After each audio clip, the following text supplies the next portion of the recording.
我们这儿卖的呀，那都是女人的玩意儿。你一个大老爷们儿留在这儿干什么呀？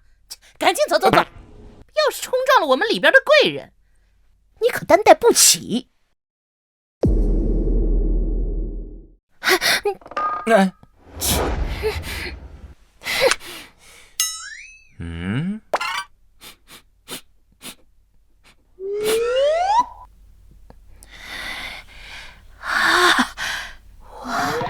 我呢？好香啊！真香啊！好香啊！什么东西啊？比这铺子里什么都香。这是什么东西啊？怎么这么香啊？还这么温润。可惜了啊！看来掌柜的不想跟我们做这单生意，我们只好去找另一家喽。哎呀，公子，别走啊！咱们里边谈啊，里边谈。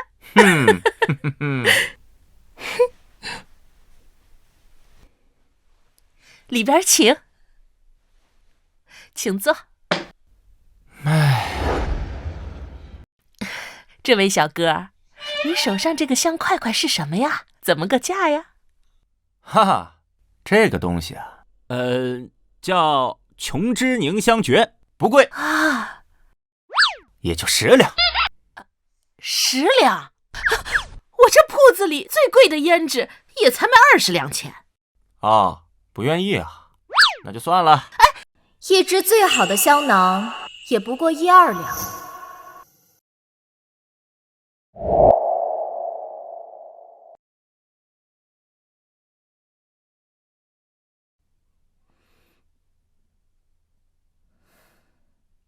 常用的甚至几株、10几株，这一块香块就要10两钱。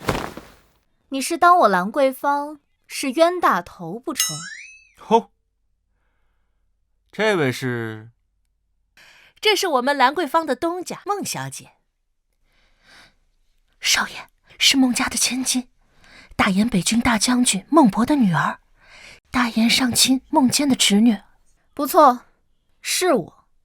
所以你打算把这一个小香块卖我10两？正想搭上权贵，这一下钓到这么大一条鱼。哈哈，孟小姐，我这可不是像香囊一样只会发出香味的东西。掌柜的，劳驾，打盆水。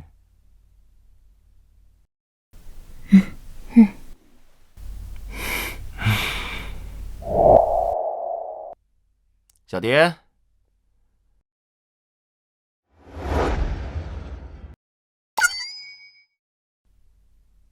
展示一下。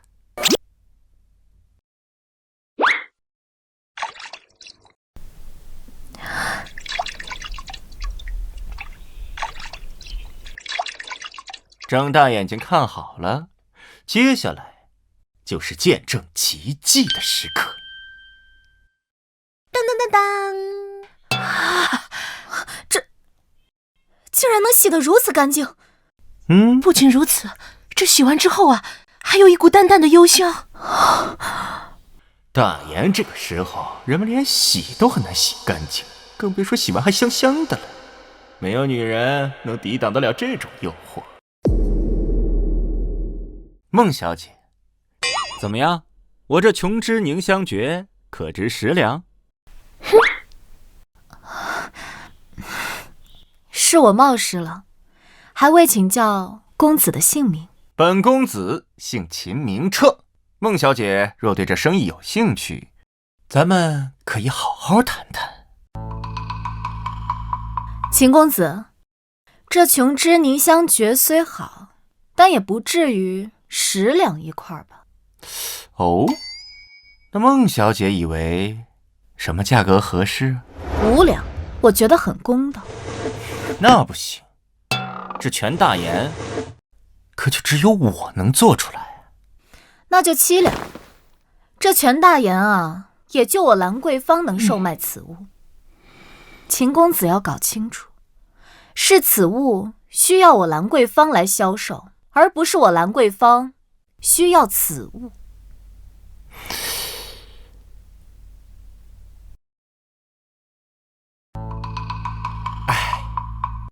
孟小姐果然厉害，凄凉便凄凉。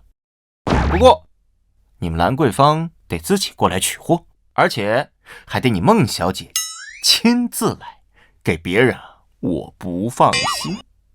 这没问题。好，那这个就当做见面礼了。我在家等着孟小姐，告辞。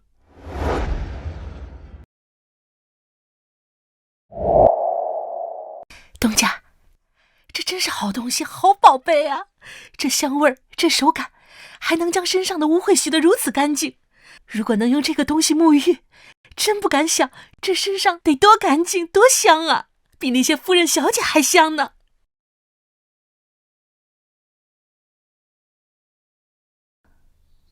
真是个好东西。那秦公子当真是个妙人，竟然能发明出这种神奇的东西。可惜啊，做生意还是稚嫩了些。是此物需要我们兰桂坊来销售，而不是我兰桂坊需要此物。这个孟小姐好身高，少爷，你怎么不再坚持一下呀？哼，就是让她自己觉得是她赢了，这样才容易让她上钩。我懂了，少爷，你一开始的目的就不是为了赚钱。呀呵，小丫头什么时候变得这么聪明了？你是为了勾搭孟小姐，你想把她骗回去当夫人。什么乱七八糟的呀！本公子那是为了能跟权贵建立合作关系，这样以后才好做大生意。哦，不过孟小姐这般模样，要是真的许配给本公子的话，嘿，倒也蛮不错的。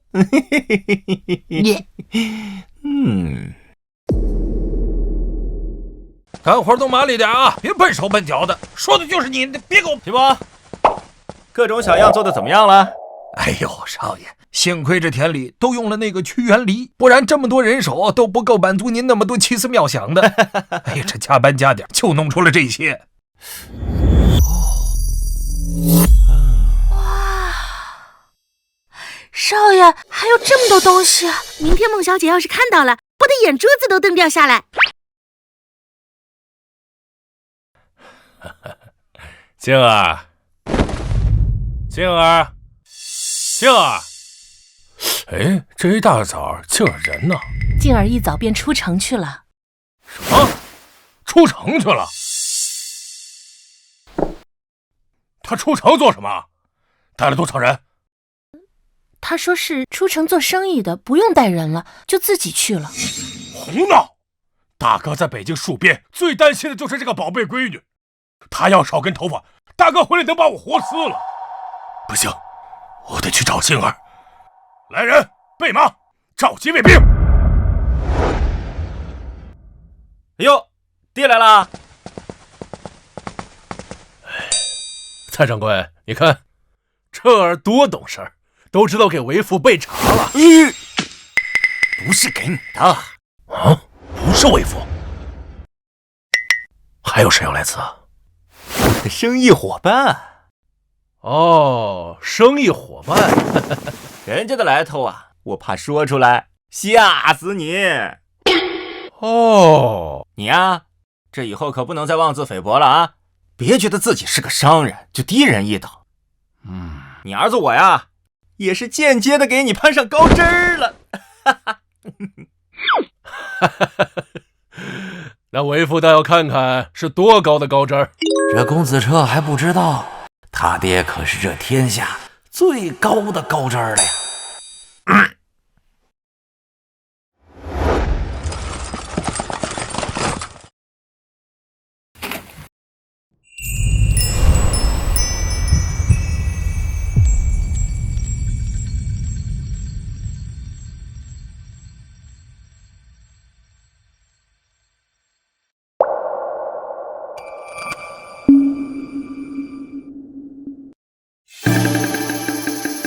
没想到秦公子住在这种地方，连套城里的宅子都买不起吗？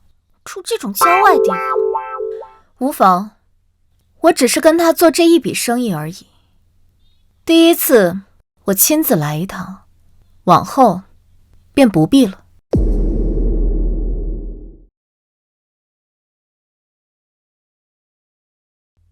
哎呦，请来，请坐。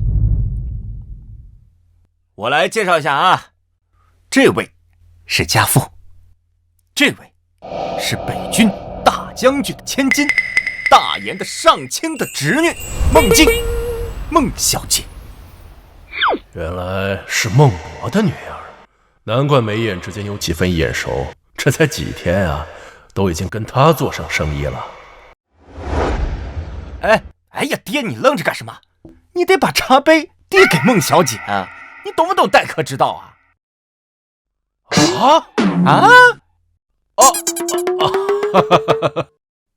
别，老爷，我来。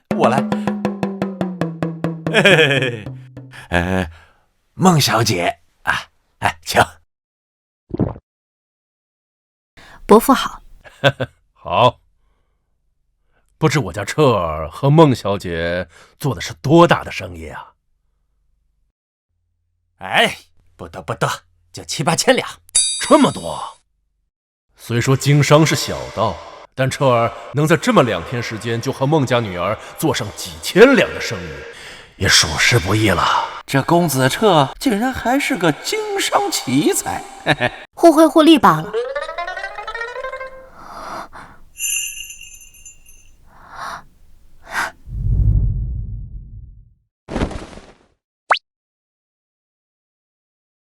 齐伯，你看，我就说孟小姐看到这些，眼睛都得瞪掉下来吧。是，咱家少爷研究女人这玩意儿就是厉害。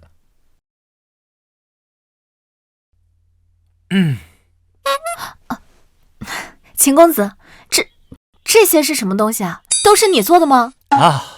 孟小姐原来是在说这些呀。好，你看啊，这个呀是兰香润肤膏。传统的润肤膏含铅用酒伤肤，我这里面不含铅，更水润，还有淡淡的清香。当然，你们兰桂坊肯定不需要这个喽。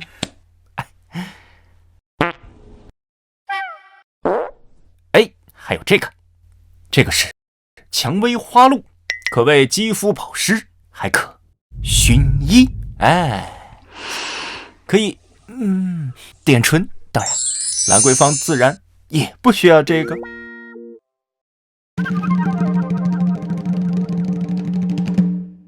还有这个蜜蜡唇脂，色彩自然明亮，还可以滋润嘴唇，不沾手更持久。兰桂坊肯定也不需要这个喽。你看，还有这个。可以了，秦公子。怎么了，孟小姐？是身体不舒服啊？秦公子，这些东西也可授予我兰桂坊吗？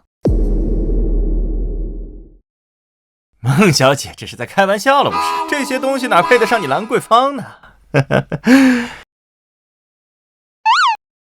我哪知道你还有这么多好东西，开间铺子足以压倒兰桂坊。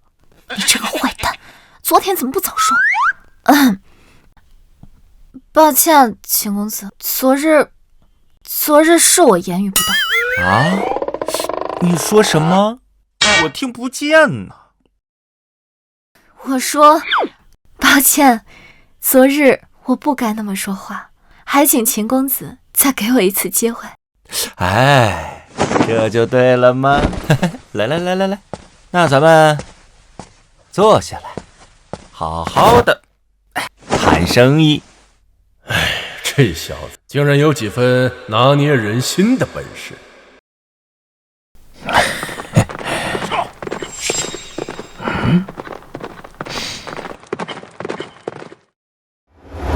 秦公子，这些东西包括那琼脂凝香诀，你重新开个价吧。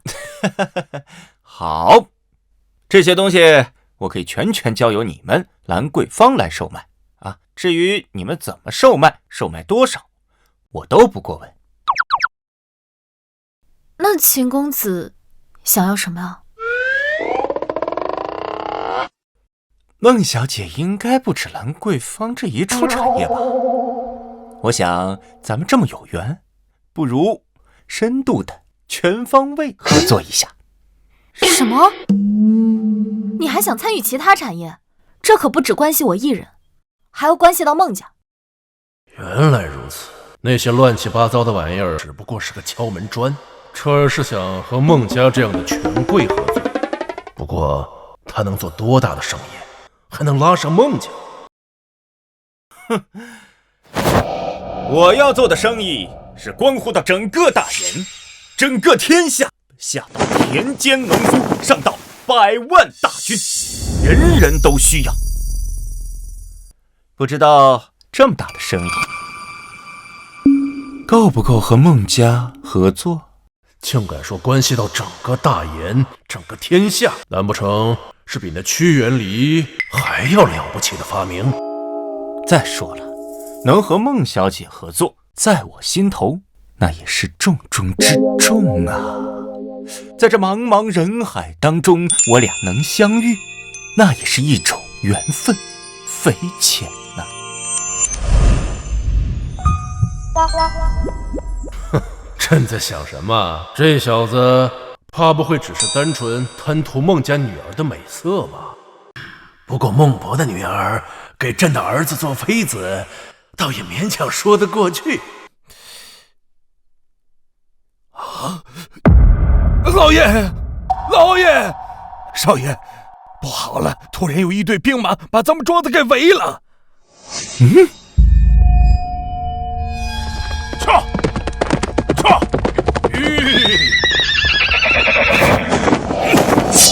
大胆小贼，拿命来！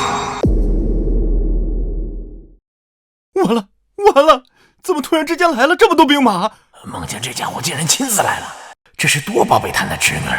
这下完了，陛下这不暴露了吗？哎，没事儿。爹，你是不是把咱们造反的事情给说出去了？我？哎呀，快走！快！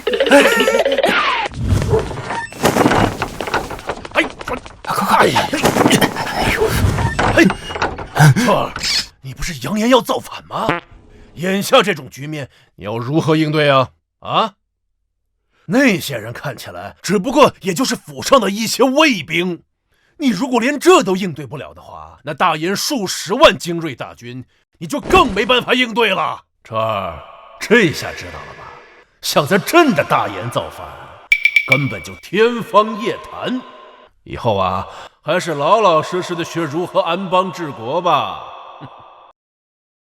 莫慌，幸好我早有准备，咱们从地道逃走，来日方长。什么？你还挖了地道？废话，咱们都要到造反的人了，这点安全意识还没有吗？哎呀，来，爹，你先。什么？你竟然让为父钻狗洞！哎呀，这都什么时候了，还分什么狗洞不狗洞的？你放心，将来当了皇帝，没人敢提这茬啊！再说，祖龙当年还被人家撵着跑呢，你看有人提起过吗？哎呀，快点！狗都不钻！你小贼，拿命来！小贼，拿命来！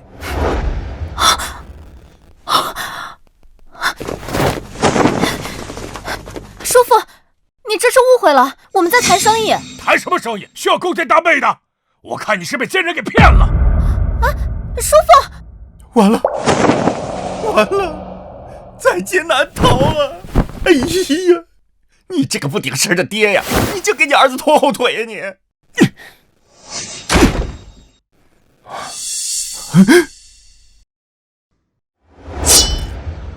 小子，你的命我要定了，天王老子也留不住！我说的，是他，我举报，全都是他的主意。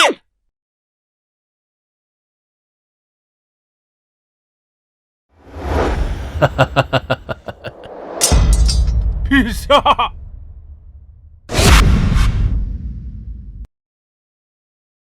完了！陛下，啥玩意儿？啥玩意儿？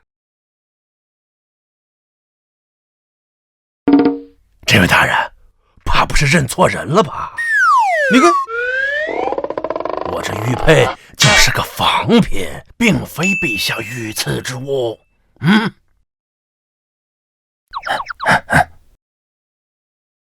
陛下，这是什么意思？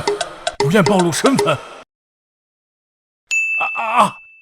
是我情急之下看错了。这绝非是陛下御赐的那款。吓死我了！刚刚那个少年叫陛下什么？爹，这是陛下的皇旨。这怎么没见过？私生子，完了！刚刚我是不是说这小子的命我要定了来着？原来是把爹身上的玉佩当成了始皇帝的御赐之物啊！叔父，你误会了，我确实与这位秦公子在谈生意。谈，一定谈，好好谈，必须得谈成啊！哎呦，还好是孟坚啊，反应快。万一是孟博那个莽夫回来，怕是没那么好收场了呀。那个孟大人，那咱就别在这柴房待着了，不如出去谈如何？好，出去，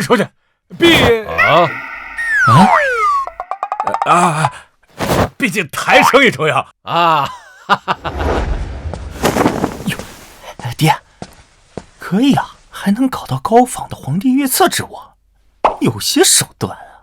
那是，为父在京城经营多年，朝中多少也有几分人脉的。你早说呀！你不早说我就不用费劲巴拉攀孟家的关系了。走。叔父，您站着做什么？您贵为堂堂大言上卿，朝堂上地位最高的官职之一，站在一旁会让其他人不自在。太好了，叔父一来，一会儿在谈生意时，我就能多占据一些主动权了。我的宝贝侄女儿啊，现在最不自在的就是你叔父了。孟大人，还是坐下吧。好。秦公子，正好我叔父来了，那么咱们就索性的开诚布公的好好谈一谈关于你的要求。答应，全答应。叔父，我观这位秦公子龙章凤姿，气宇轩昂，眉目之间透着一股英秀之气，一看就绝非凡人。秦公子想做的一定是好生意、大生意，我孟家必须全力支持。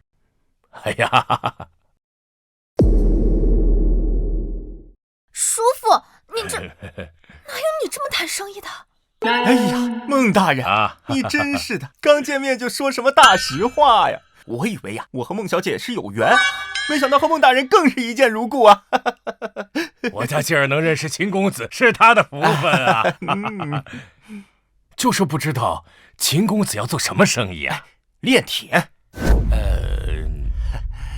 秦公子，私下冶炼生铁，那可是违反大言律法的重罪。哎呀，即便你拉上孟家，也不敢做此等逾矩之事。这炼铁确实是事关民生军事的大生意，可是这生铁冶炼，陛下向来管得严，就连朝中2位皇子都不许去碰这个。此时这位公子提出来，是陛下的意思？这陛下也不给个暗示，这我该怎么接呀？我要炼的可不是大言的那种生铁，不是生铁就好。快铁本就可以民间冶炼，质量低劣，只能做些农具家具。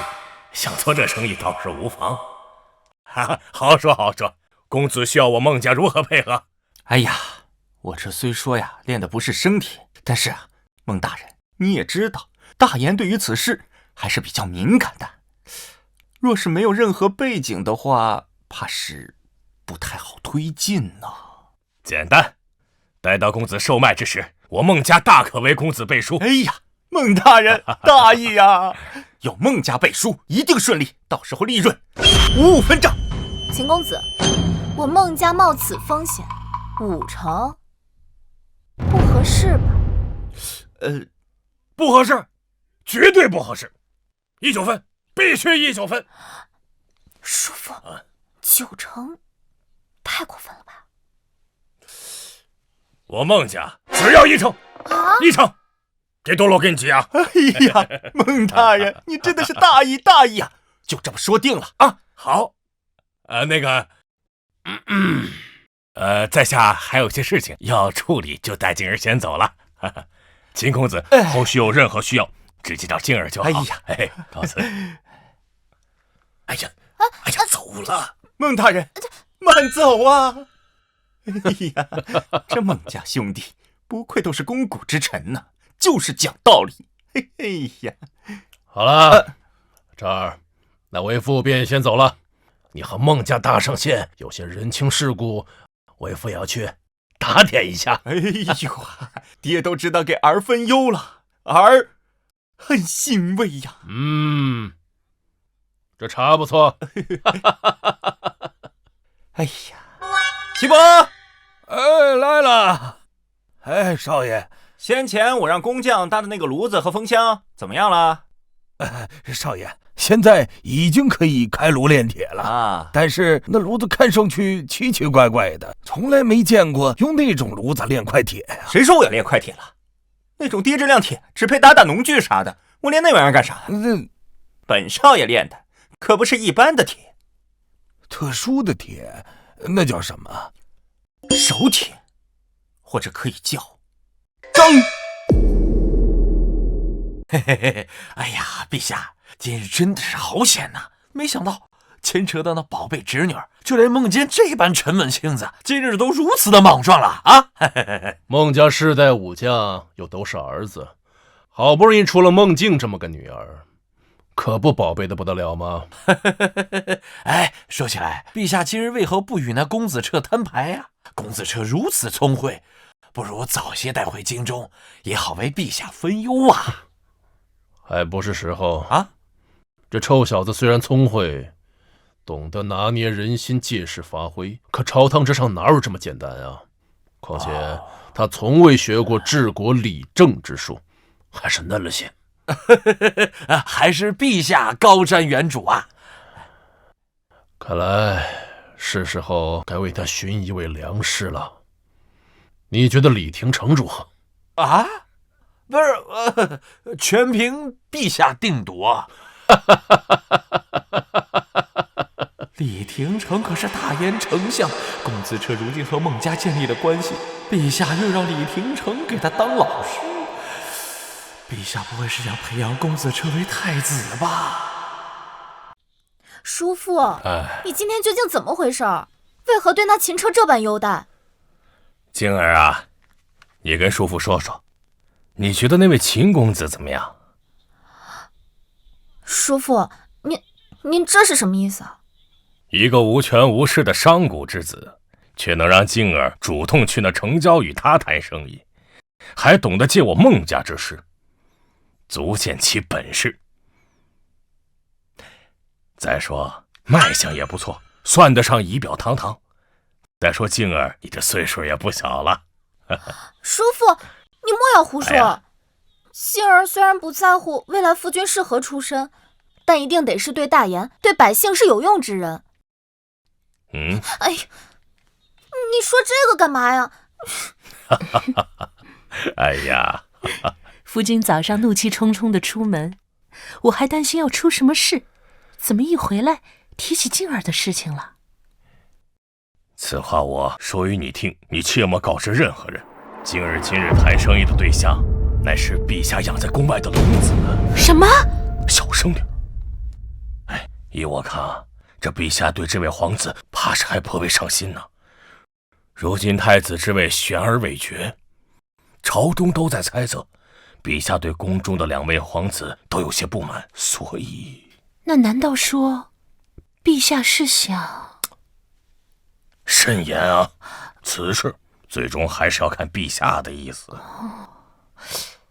那怎么才能知道陛下的意思呢？哎呀，我毕竟是个文臣，而大哥那可是实实在在手握30万兵权呀。如果有一天陛下有意让大哥也与他亲近的话，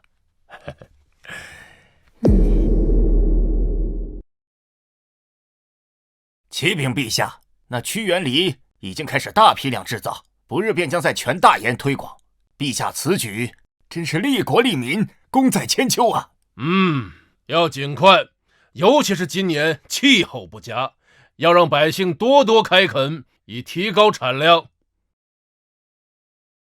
启奏陛下，孟博将军从北方来函，匈奴近日不太安分，在边境已经发生了多次摩擦，将士们的兵刃盔甲皆有不小损耗，军械有些告急。传令，铁骑优先攻击北军，若生铁不足，便从民间收购块铁。陛下，四处建屋修缮，农田开垦，亦需要大量铁器呀。尤其是这屈原里普及之后，可开垦的田地更多，所需的农具也更多呀。优先保证前线，至于民间若用铁不足，倒是在意。好了，若无其他要事，退朝。是。李廷成、蔡超，你二人留下。陛下，你二人随朕出宫。是。陛下这是真的想让李廷成当公子车的老师啊？梦见李廷成、文臣两大头头，陛下都有意无意的让他们与公子车绑定，不敢想，不敢想。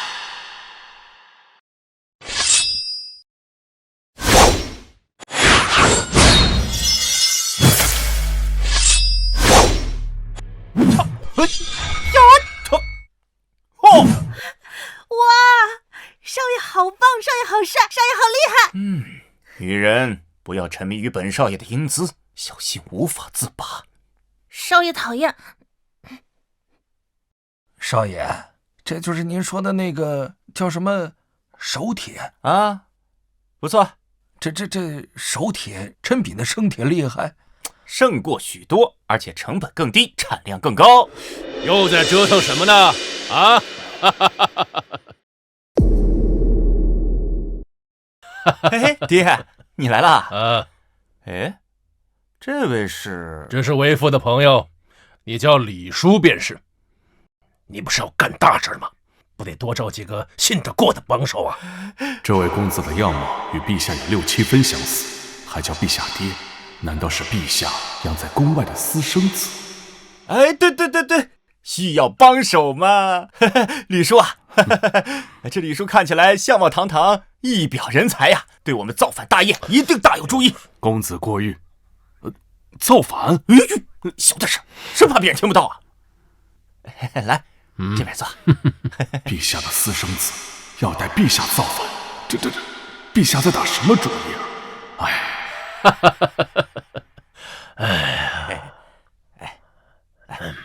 老爷，这儿你和孟家炼铁的生意怎么样了？炼铁的生意和孟家？陛下难道偷偷放任私生子在宫外做生铁生意，还让孟家从旁相助？这可有违大严律法呀！陛下怎么会做这种事儿？啊，还不错啊，摸索了一段时间，也就废了一点矿啊，但是没关系，已经步入正轨了，马上就要开始扩大规模。虽然说是块铁，但确实是民生所需，规模扩大一些也无妨啊。哦，原来只是块铁。如今北疆战事缺铁，百姓开垦也缺铁，多炼些块铁，倒确实是好事。啊，块铁？我炼那破玩意儿干啥呀？那你是？别急啊，但是也不是生铁，那是何物？看看，这就是我要炼的手铁。手铁？敢问公子，这与生铁何异呀？哎呦，那你们可要看好喽！起步。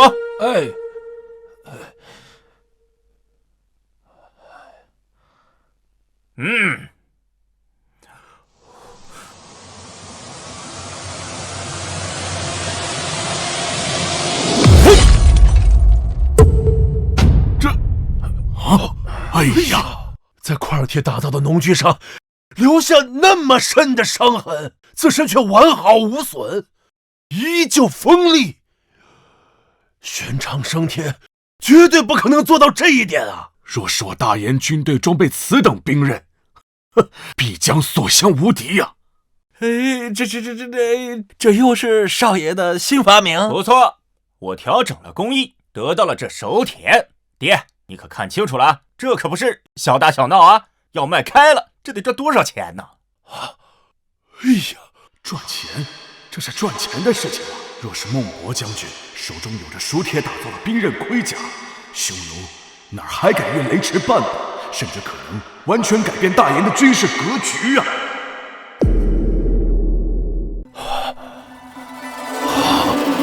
好啊！此剑一出，天下百兵皆黯淡无光，我大燕铁甲将锐不可当啊！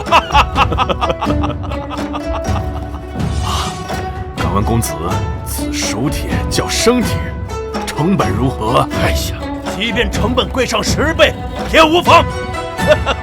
哎，本公子才没有那么傻呢。按照我的工艺，这个成本是传统生铁的1半左右，而且效率还提高了1倍呢。你的意思是，比生铁还要好的熟铁成本更低，产量还更大。也就是说，我北方军队缺铁的问题将不复存在，而且战力还将大大提升呢。秦老爷、秦公子，孟坚前来拜访。哎呀，孟大爷，你说来就来嘛，还带这么多东西干嘛呀？上次前来是我莽撞了，这次是来赔礼道歉的。孟大人还是那么讲究，来，请，好，那请吧。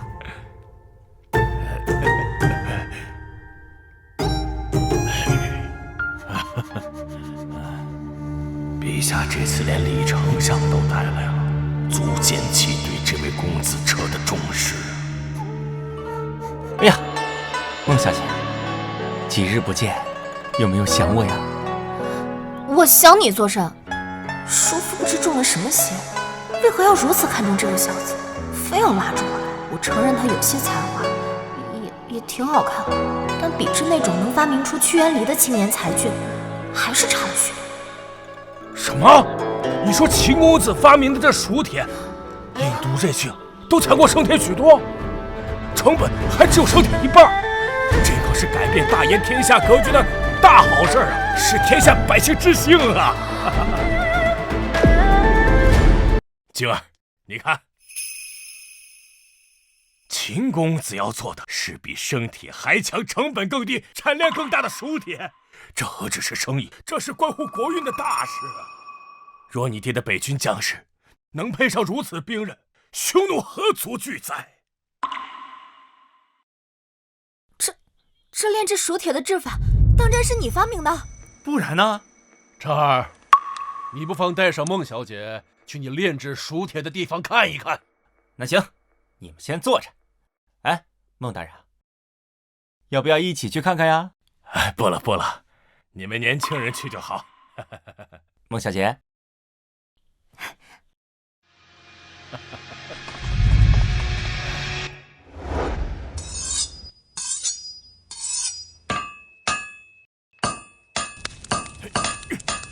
孟小姐，你看看这阵势，看我新改良的锅炉。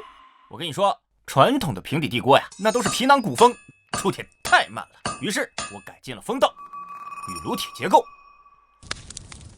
温度更高，更省燃料。这竟然真是他创造的吗？原来他不只是懂些脂粉，更能创造出国之利器。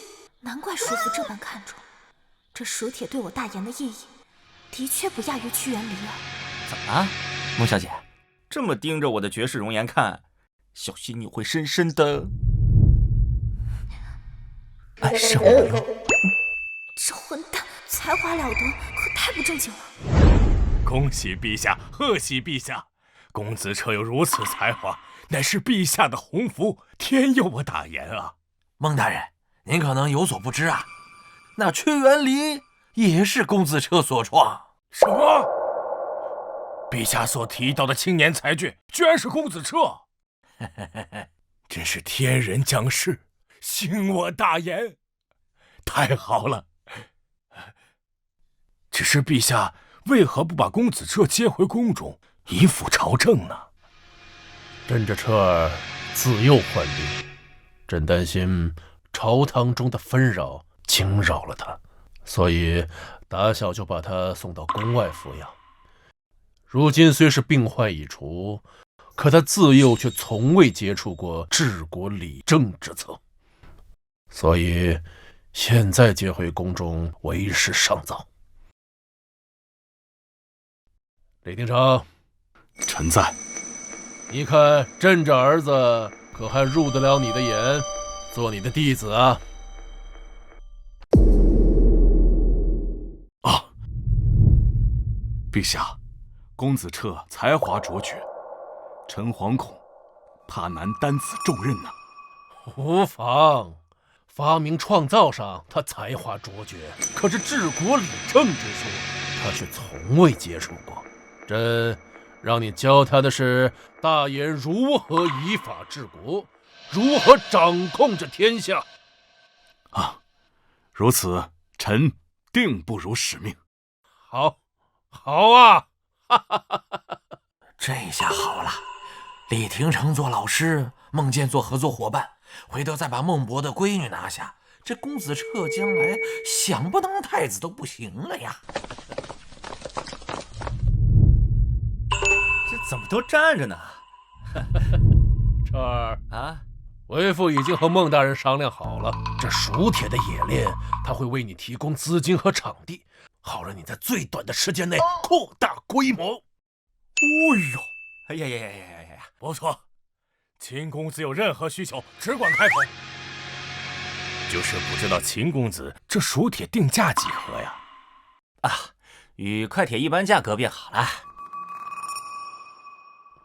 为何定价这么低呀？这价格即便比生铁再贵上几成，也不愁卖呀！哎，爹，你这突然之间，你格局咋变小了呢？再说了，我们干大事是为了什么？是为了天下的黎民百姓啊！赚钱，赚钱只不过是我们为了实现这个目标的一个过程罢了。少爷宅心仁厚，心系天下百姓，此为百姓之福啊！他心中竟然真是这么想的。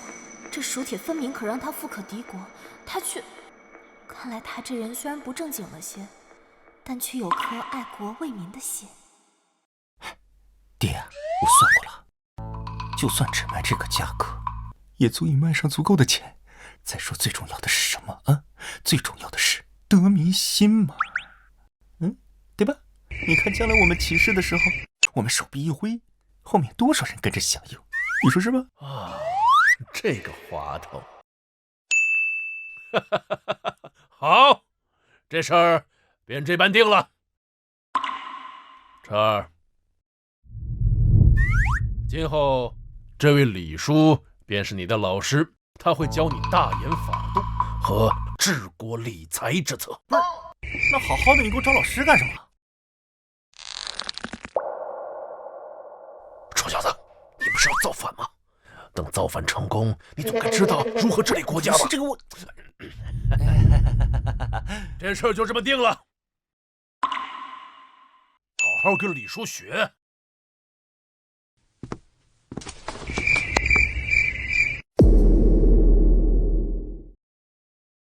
公子彻幼年失教，根基薄弱，本相得从最基础的教起。人无完人，他在发明上已是天纵奇才，学习不足可以慢慢弥补，本相当耐心些才是。公子以为，除去兵精甲力之外，我大言如何能治天下？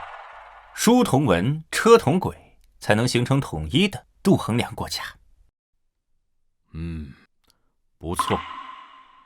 那公子又认为，如何才能做到这些？靠严苛的律法呗。当朝丞相李廷成，那就是法家之人，信奉执法才能治国。不得不说，他对大言的大一统有很大的功劳啊！哪怕再过几千年，也算得上一号人物。不错不错，至少在这个基础问题上，公子彻的认知很清楚，不枉本相呕心沥血呀。哎呀，可惜了啊！他这个人啊，太一根筋了。他抱着他那种严刑峻法，死活都不放的啊！最后大言天下大乱，他也有很大的责任。从这个角度来说呀，堪称罪人。公子不可胡说，治国之道就在严刑峻法，轻罪重罚才能警示所有人，才能令天下安稳。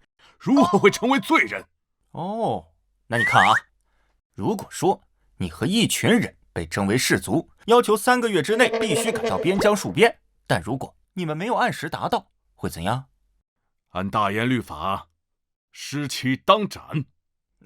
那再如果说你们在路上遇到了大雨滂沱，道路淹没，桥梁冲毁，无论如何都不可能再按时赶到了，这个时候你们又该如何？这失期当斩。这个时候人们就已经想到，反正都是一死，不如造个反试试，万一成功了呢？对吧？同样，因为不可抗力失期，只是做些适当的惩戒，你们又会如何选择呢？我们会继续前往目的地，毕竟造反是死罪，而失期只是惩戒啊。这很简单吗？同样的一个问题之下，李廷成那套严法对大严就是不安定的因素。如果只是简单做个处罚，则就完全避免了这一点。所以说，李廷成他错了。陛下，公子车的熟铁冶炼正全力推进，估计3个月内产量便可达到大冶炼铁产量的1成。首批熟铁已经送往北军，孟博将军赞不绝口。最近跟匈奴交锋，连战连捷。不错，孟家所有投入倒是都由国库来出，继续加大力度。陛下，公子彻实乃天纵之才呀！现如今也有李丞相亲自教导，不日定会成为陛下得力的助手啊！李廷成才学渊博，对大严各项制度的设计与推行都参与很深，相信有他的教导，彻儿一定能学到很多。彻儿啊彻儿，待李廷成教导你后，你便明白，大严一统天下，靠的绝非仅是兵甲之力。到时候，你那所谓造反的念头，自会烟消云散。蔡超，臣在。朕还有些事情要处理，你替朕去看看，彻儿跟着李廷成学的到底怎么样了？是。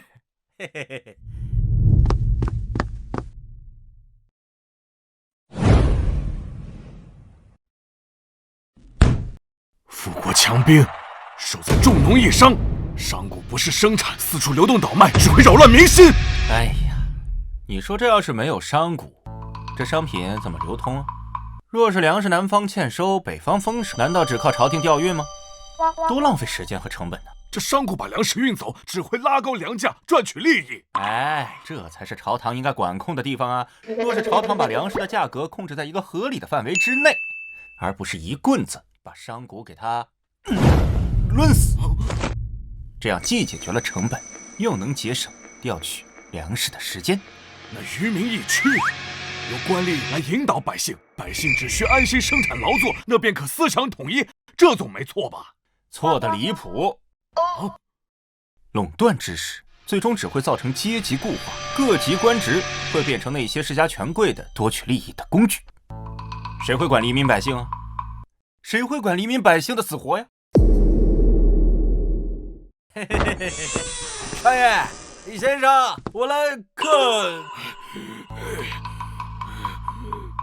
哎呀，这是怎么了？这是啊！哎呦，你们这聊得好好的，怎么还吵起来了？我不知道啊。你说李叔这些天天天找我讨论讨论，结果说着说着，他还先急眼了。这李丞相博古通今，天文地理无所不晓，竟然会被公子彻这般少年气得说不出话。秦公子啊，咱们今天就先到这儿，带老夫回去啊，回去。回去再。慢点！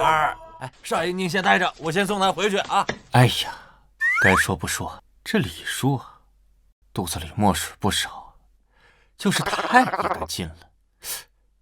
我若是把他的思想给扭过来的话，对我造反大业那也是一大注意呀。不能放弃这个学生。哎呀，李丞相，你说这是怎么回事啊？陛下让你好好的教导公子彻，这教着怎么还急眼了呢？哎呀，本校自负也是饱读经典，也教过许多学生，有聪明伶俐的，也有冥顽不灵的。可这公子彻，却是第一个让本相感到哑口无言的呀！公子彻这些思想，乍听之下简直离经叛道，可细细想来，却又不无道理。或许我大言的律法，真的应该好好再斟酌斟酌。不行，明日还得去向公子请教。竟把李丞相气得无言，可惜了，公子彻的聪明才智，终究不在这治国之术上。只是我该怎么跟陛下说呢？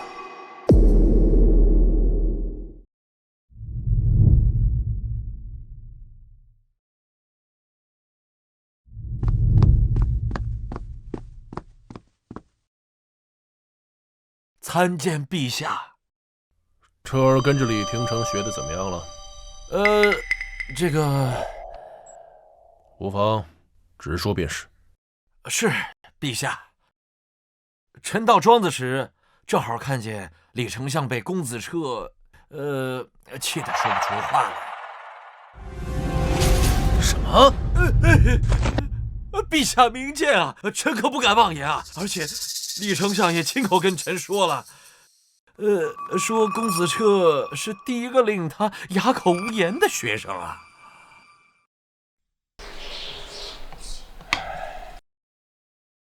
即便是当初教导胡二时，李廷成也从未有如此不堪的评价呀。陛下，公子彻有这2项发明，已经是天纵之才，名垂青史了。其他方面不是那么精通，也无可厚非呀。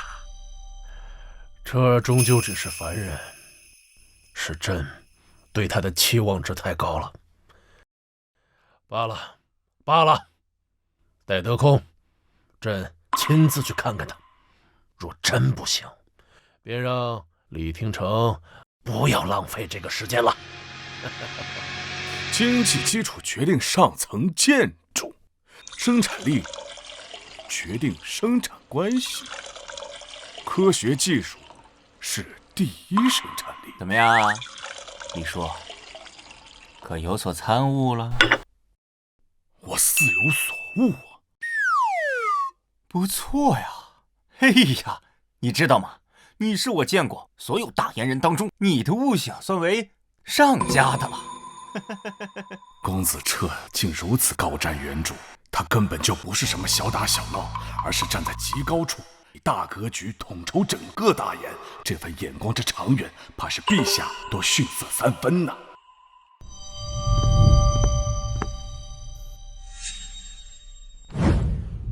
嘿，李叔，你这是在干什么？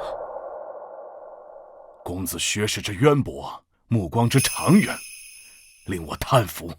这几日与公子论道，受益良多，胜过苦读10年，让我豁然开朗。我愿称公子一声老师。哎呀，李叔，你看看你，什么老师不老师的？啊！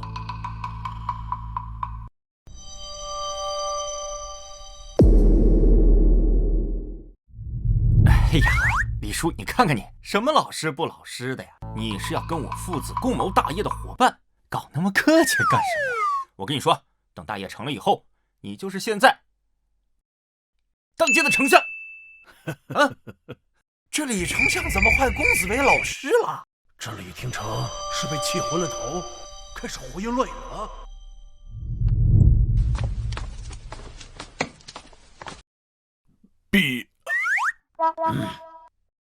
老爷，我可得跟你好好说说，公子他这几日……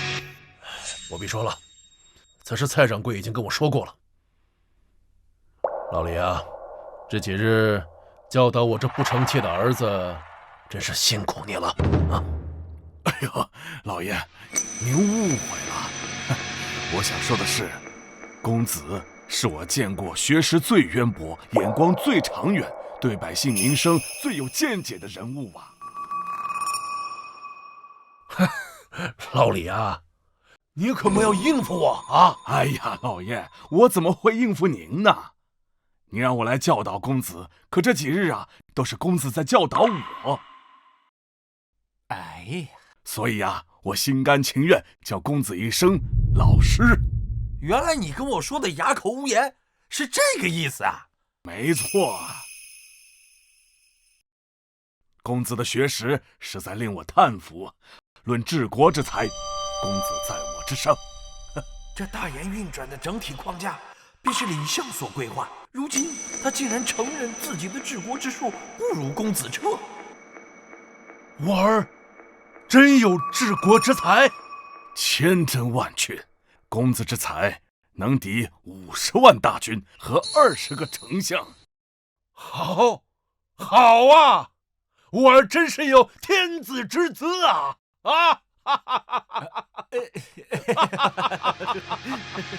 哎，爹，你是不是下定决心要造反呀？啊？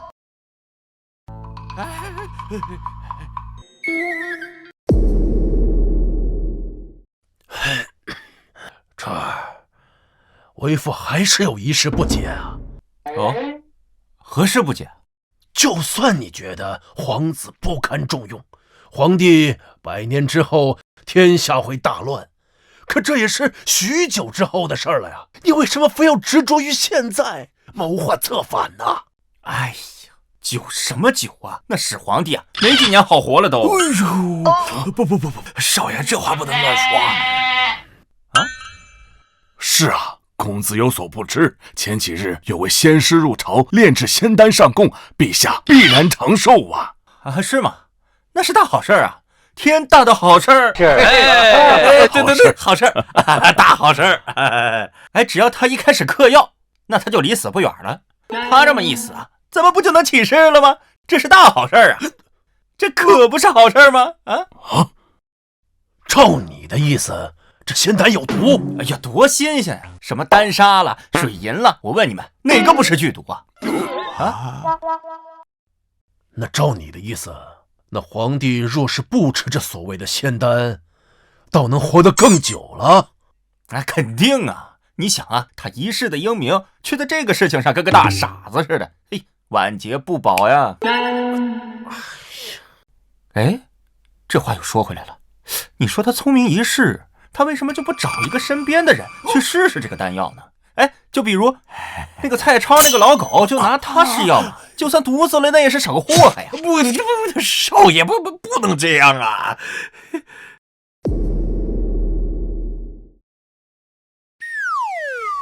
我说你们这怎么都紧张兮兮的？那刚才蔡掌柜不都说了吗？那是好事儿啊！不，我没有，我不是那意思。这儿啊，就算是皇帝不在了，可大燕的10万精锐还在呀。即便是皇子再不济，可他手中握有军权啊，你凭什么反呢？哎呦，你真不愧是我亲爹呀！你这说话果然一针见血啊！哟，这个就是我下一步的计划。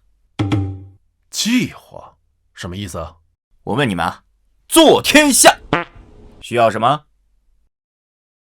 民心、军心。得民心的办法，我自然有很多，但是得军心的话，我只能上阵杀敌，去立功了。公子是说你要进入军队？李叔，还就属你最聪明。我跟你说，这丞相之位非你莫属啊！你这是要入伍啊？哎呀，老爹，这话说的，我总不能让你老胳膊老腿上去吧？你就放心啊，我到了军队，立了军功，皇帝那一嘎嘣，让整个军队不都是咱们的了吗？这似乎不错啊。毕竟车儿再有才能，在朝中无势力支撑，若是能在军中建立威望，以后立其为储君便方便不少。行吧，那为父就去走动走动，看能否把你安排入军中。不错，不错，老爹你呀，总算是上了点心了啊！不枉为我呀，这么提携你。臭小子，等着吧。少爷，那您这样，我们先走了。老爷慢点。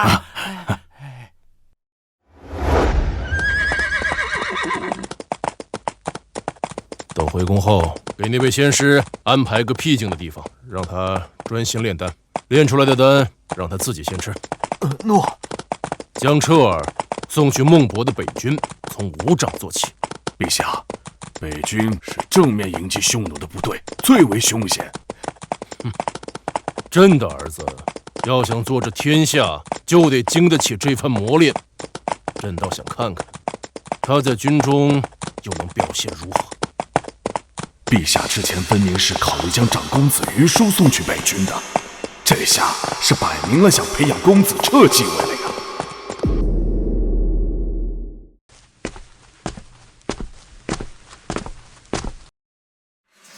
这些时日，陛下和老师似乎时常出宫，不知是去了哪里。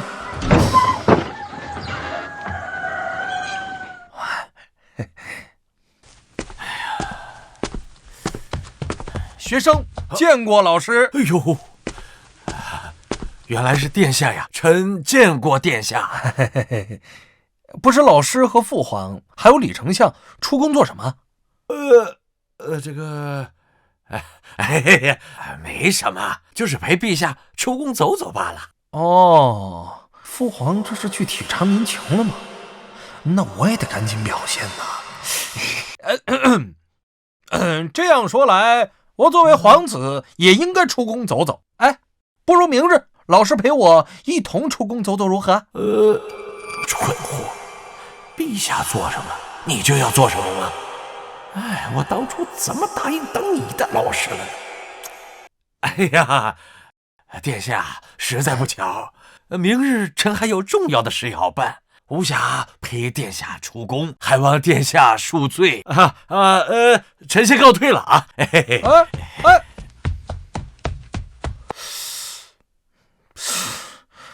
怎么最近老师似乎对我疏远了很多？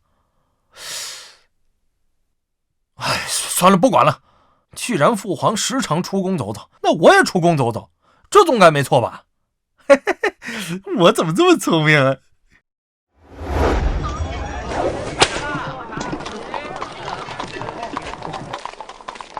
这才过了多久啊？熟铁冶炼已经变成了一个难以想象的数字。更重要的是，百姓也开始称赞。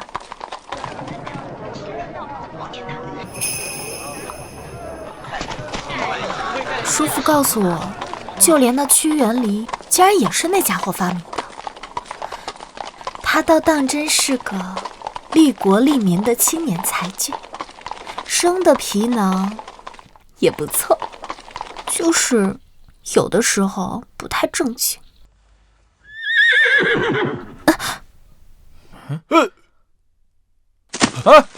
大胆！何人赶来孟家马车？车上可是孟家小姐。小姐，您认识啊？胡二殿下，小女见过胡二殿下。本公子微服出行，无需多礼。早年间拜访孟大将军时，曾与孟小姐有过一面之缘，想不到孟小姐还记得本公子啊。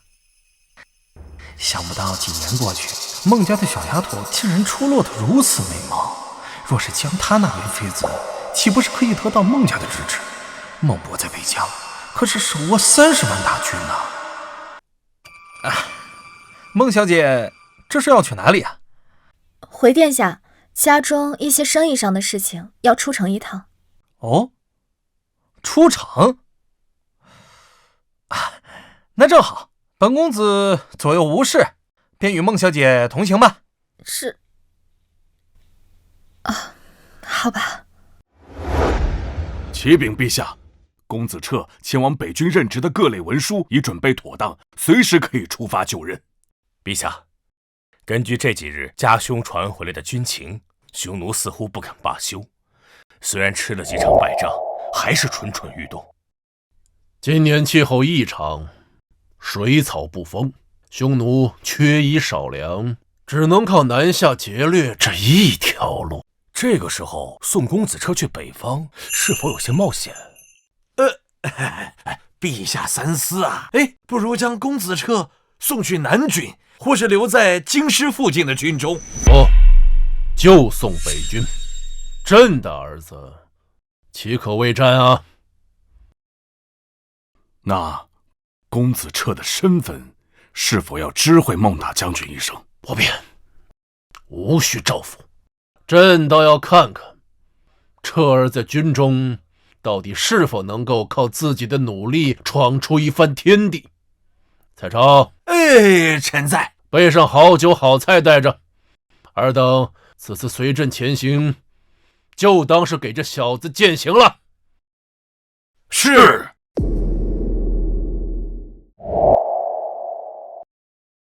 少爷，您真的要去参军啊？是啊。可是当兵好危险呢，少爷，您万一要是……哎呀，你就放心吧啊！本少爷哪有那么容易死的？你就乖乖的等着本少爷凯旋而归啊！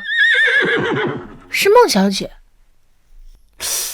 孟小姐来了，正好，我要跟她说一下不日便入伍的事情。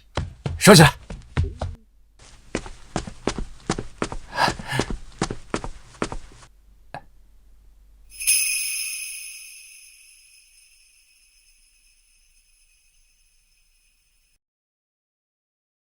孟小姐，几日不见，可曾想我？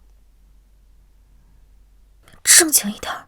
没想到孟小姐还和这种偏僻地方的贱民有生意往来。哼，这是何人啊？为何和你同城？快见过胡二殿下。胡二，这个就是几年时间把大燕江山霍霍掉的废物。想不到啊，来大燕这么久，始皇帝没见到，倒是先见到这个蠢货。见过殿下，来，我有事跟你说。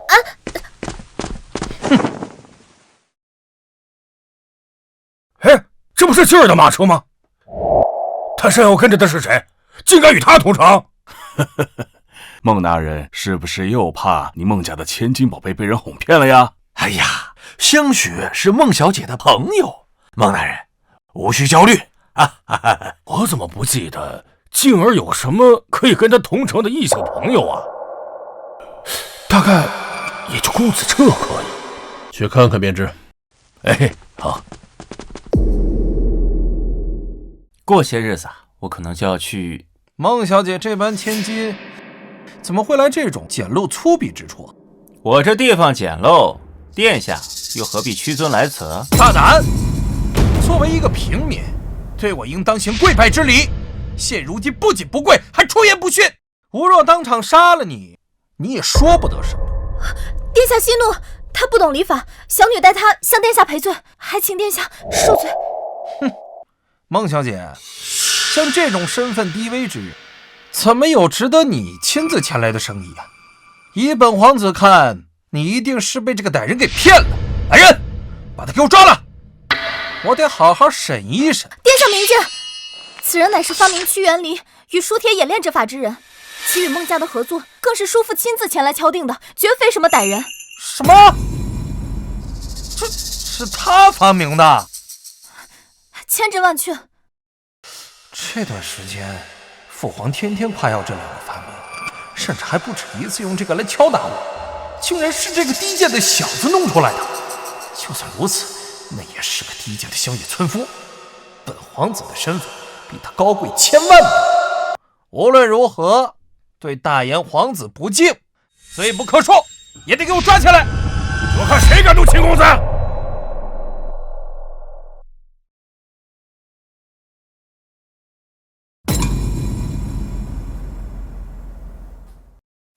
叔父，您来了，您快劝劝殿下吧。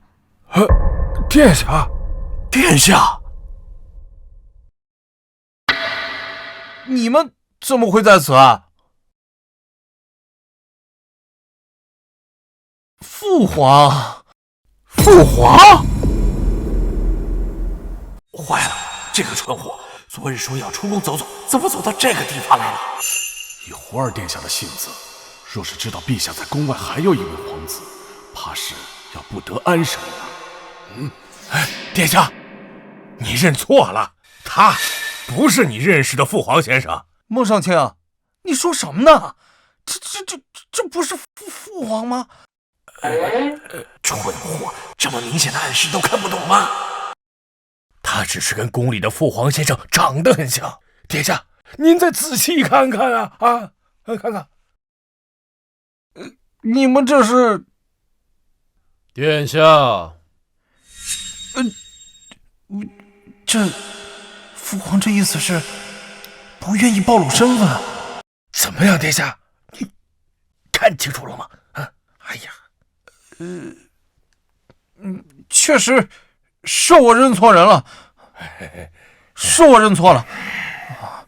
我是这庄子的主人，不知殿下为何在此处啊？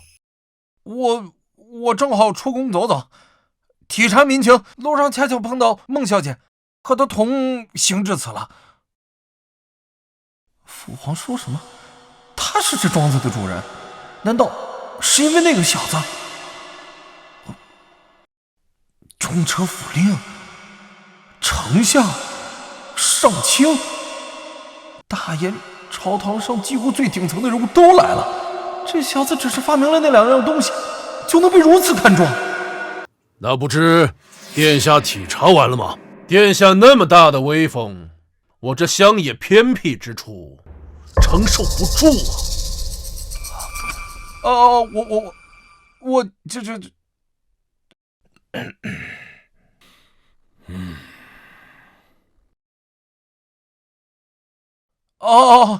我马上就走，马上就走。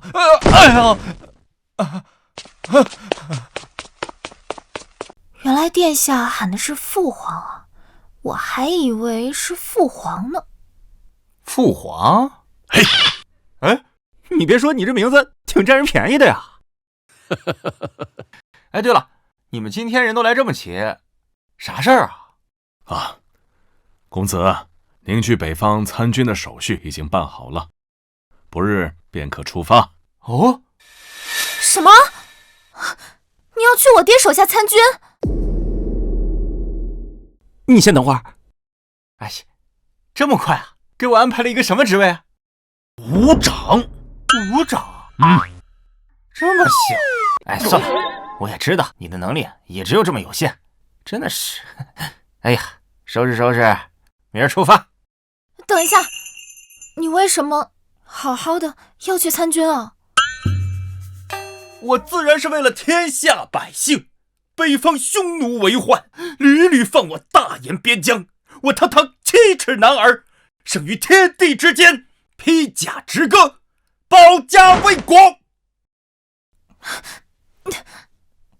可也太危险了。孟小姐，有你这般挂念，我就算战死沙场也在所不惜。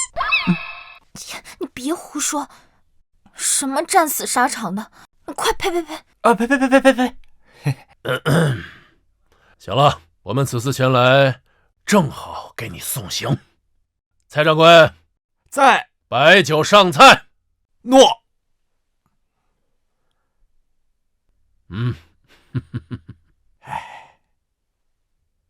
等一下，我要跟他一起去北军。哎呀，我的静儿啊，你开什么玩笑？那是一个姑娘家去的地方吗？而且这一路山高水远，吃得消吗？我吃得消，而且我也好久没见爹爹了。我要去看看爹爹，难道还不行吗？孟大人，就让孟姑娘陪公子一起去吧。等到了之后，和孟将军见一面，再回来便是了。这年轻人出去走走不是坏事，派一些人跟着，路上不会出事的。好吧，那你就送秦公子走一趟，到了军营见了你爹，赶快回来。好。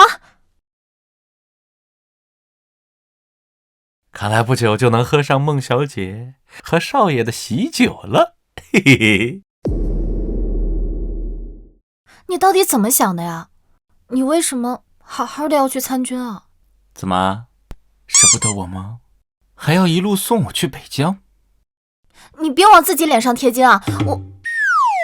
我就是想去看看爹爹。哼，那正好，我呀有一样东西要交给你爹，到时候你要帮我引荐一下，省得我去费力找他。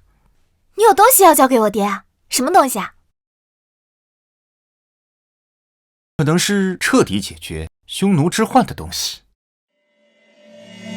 昨日一役，战敌100余，我方死伤30，不到半个时辰，匈奴便退去了。自从换了熟铁打造的兵甲之后，匈奴大仗不敢打，像这种小骚扰，隔三差五就来，烦不胜烦。他娘的，要是能冲进草原，把他们一举灭了就好。匈奴人都是马背上长大的，这进了草原就如鱼游大海呀，谈何容易呀！我大燕将士守城有余，可一旦出兵追击，其数确实不如啊。哎，本将又会如何不知？这匈奴之患一日不除，大军就得死死地盯在这儿。报！将军，孟少卿来信。孟坚来信，该不会是我那宝贝闺女有什么事吧？来。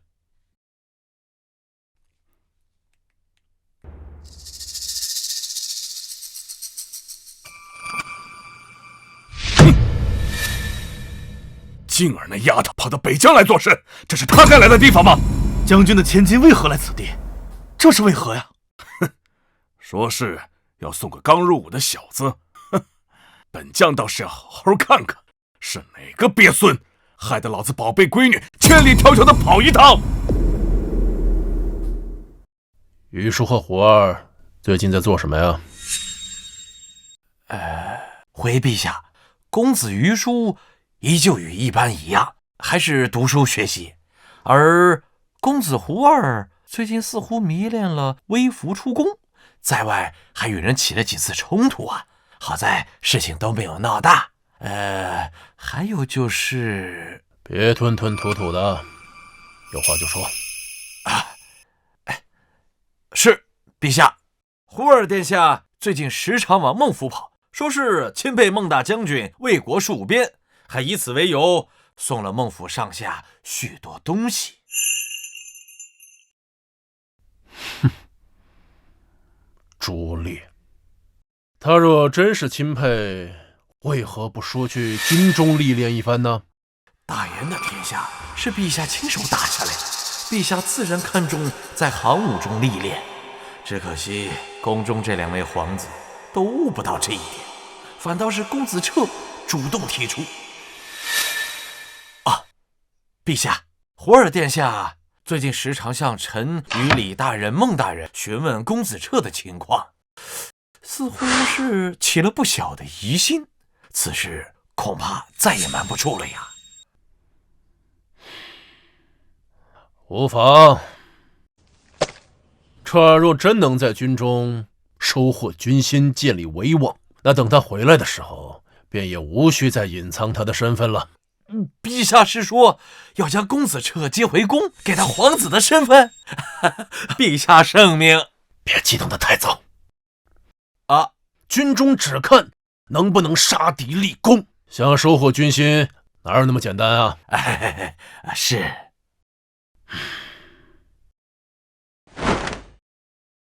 算算日子，彻儿他们应该快到北疆了吧？回陛下，如果顺利的话，应该就在这几日。彻儿啊彻儿，孟博那个老小子不是什么省油的灯，你真的能够得到他的认可，得到大言将士们的认可吗？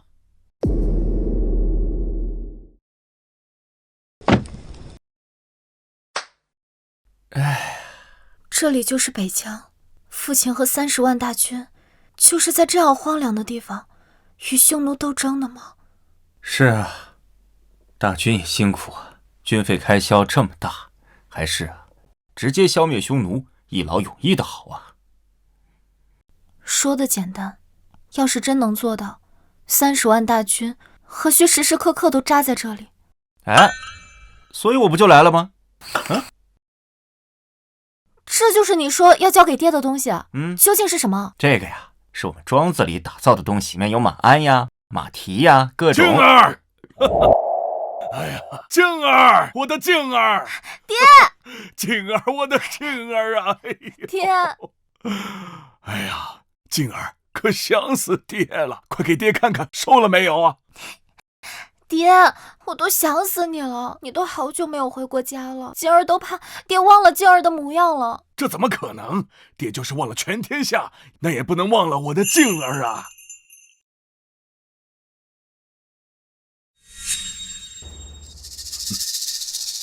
这小子就是你要送来入伍的啊！见过孟大将军。爹，他可是……我知道，你叔父在信中都说了。小子，你那2个发明，本将知道，尤其是那熟铁冶炼之法，对军中的意义重大。在这一点上，本将感谢你，认你是个人物。但你这样的人，不该来到军中。爹，你干嘛凶巴巴的呀？你不是说要有东西给我爹吗？你快拿出来啊！对，孟将军，少来这套。我知道你想的是什么，来这里混2年，镀个金，以后回去加官进爵更方便。孟将军，我并非……好了，看在你发明熟铁冶炼的份上，本将可以满足你。王烈将军，让他去你麾下，在后勤队伍找个相对安全的地方当个伍长。是。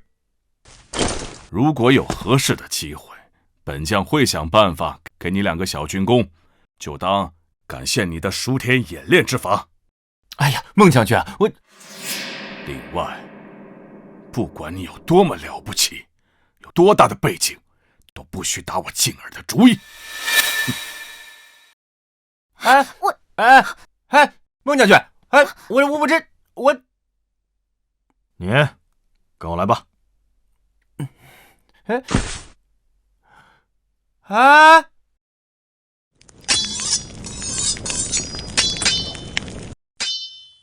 你确定要到这负责锻造的地方来吗？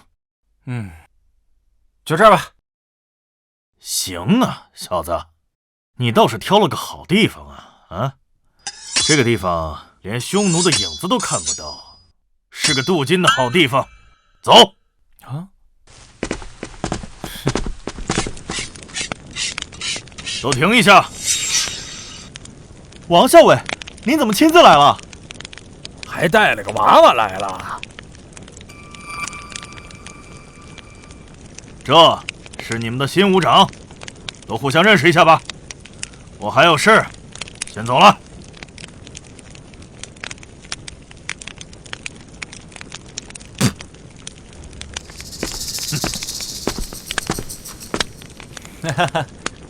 大家好，我叫秦彻，希望我们以后呢能合作与……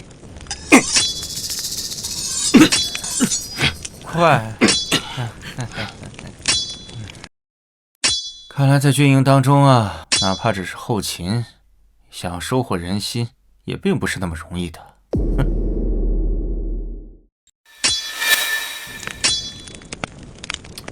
哎，你这炼制的方法不对啊，温度还差一点。是你懂炼铁之法，还是我懂炼铁之法？哪家的小娃娃过来镀金的吧？可惜挑错地方了。我瞧你这细皮嫩肉的样子，该去造饭的地方，当个厨子吧。小子，我不管你是什么背景，就别指望我们会听你的。既然你是来镀金的，咱们就井水不犯河水，省得到时候场面难堪。这手铁冶炼之法，首先要让炉内的温度保持到1200度到1300度之间，而且待生铁加热到半熔融状态时，要接着拿个铁锯进行搅拌一下。你这个温度还差了一点。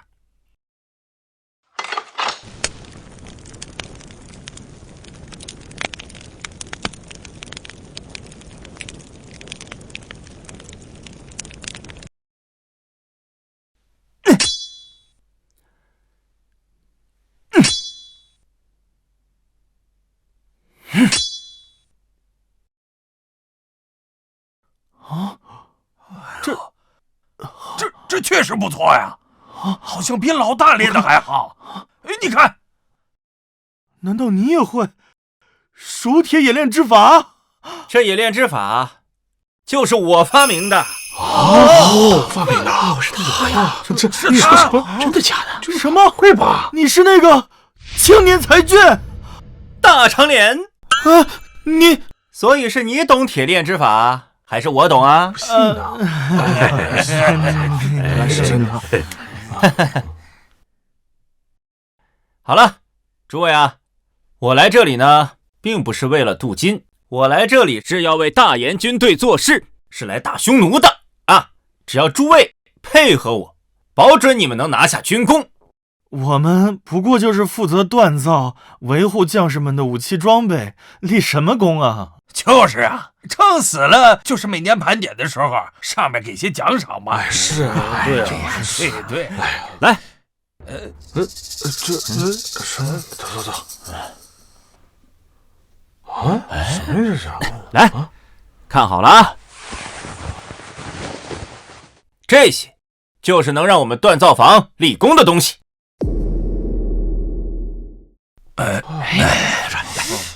这应该是马鞍，不过剩下这两个东西，我从未见过。没见过，不知道。哎，你们只管照着这个打个几十副出来。这个倒是简单，打个几十副也用不了小半天。是不难。是，就这些东西能让我们立功？你们尽管打造就是，到时候自然就会知道了。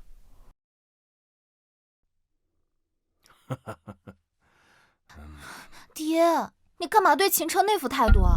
他的发明可是造福了天下百姓啊！哎呦，我的小祖宗啊！爹是让他先待在安全的地方，还答应了有机会给他点军功嘛。这要是别的什么世家少爷，爹鸟都不会鸟他。可他说了，他来这不是为了镀金的，是真的要为大研解决匈奴之患的。解决匈奴之患，陛下都做不到，几十万大军都做不到，他什么？他不一样。哎呀，好啦，静儿，爹承认他有才华，但这军中和外头他不一样。你信不信？那小子连后勤那几个小杂毛他都搞不定。他不会的。静儿，你该不会是看上他了吧？我没有。不行啊，不行啊，爹不同意。为何？凭他的发明创造，足以要留名青史啊！哎，爹知道，但他毕竟只是平民出身，咱们孟家世代武勋，爹希望静儿以后的夫君是能够在战场上英勇杀敌、军功赫赫的大英雄。报！将军，发现匈奴骑兵的消息了。有多少？在什么位置？回将军，大约100余骑，似乎是想从西边绕过防线。哼，又是群不死心的，想着看能不能钻空子。传令，让王立派人去把他们解决掉。是。慢着，让王立先过来。是。算这小子运气好，这一小股匈奴啊，随随便便就能解决掉。回头爹让他跟着一起出城，也算是小小立上一功了。不会有什么危险吧？哼，危险，最大的危险就是被军中的将士耻笑。将军，王立，你派人去把那一小股匈奴解决掉。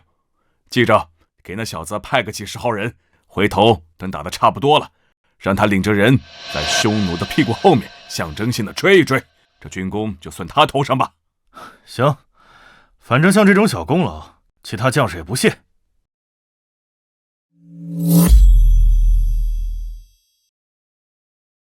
可以啊，大长脸啊，你们手艺都很棒啊，而且也很速度啊。孟大将军只知吉言，手艺不好，在这儿可混不下去啊。就是啊，对。秦彻何在啊？啊，我是。就你啊！听着，王校尉有军令，让我带50个兄弟跟着你，一会儿去城外追击匈奴残兵。你什么也不用做，就跟在我们后面跑就行了。哦，这是孟大将军给我送功劳来了。正好，骑兵3件套也打造好了。好，不过我先给这几十号兄弟啊整点新装备，就当见面礼了。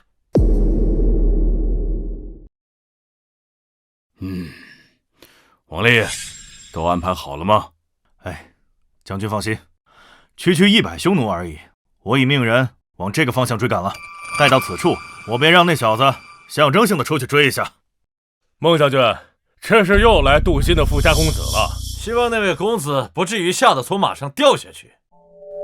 既希望秦彻可以立下真正的军功，但又怕他有危险。哎呀，都怪这个坏小子，偏要来军队做什么呀？来了，驾车！这小股匈奴骑兵只是试探性能否绕过而已，并无心恋战，被发现便会逃跑的。哎呀，真可惜！要是能追上他们的话，定能轻轻松松全歼了这些混蛋。哎，没办法，论骑术确实不如匈奴啊。等等，怎么好像距离在缩小啊？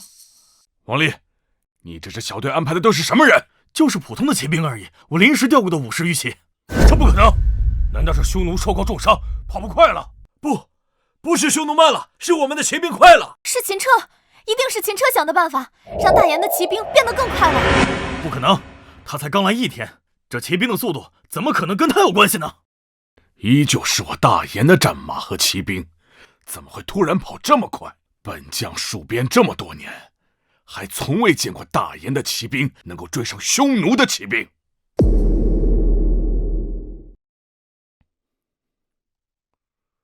不好，快派兵去支援他们！匈奴一旦发现跑不掉，就会回头拼命。他们现在人数是劣势。是，打前沿，让他们后撤。撤！匈奴果然回头拼命了，太鲁莽了！就算速度追得上，人数也是劣势啊！莫慌，他们现在的速度，匈奴追不上。只要指挥得当，便可反复拉扯匈奴，直到援军到达，便可将其全歼。可，他们好像没有后撤的意思呀？什么？他们疯了吗？50骑冲匈奴100骑，就算速度追得上，论马上作战也不如匈奴啊！何况人数还差了1倍。愚蠢！这他娘谁指挥的？孟将，没事吧？哎呀，来不及了！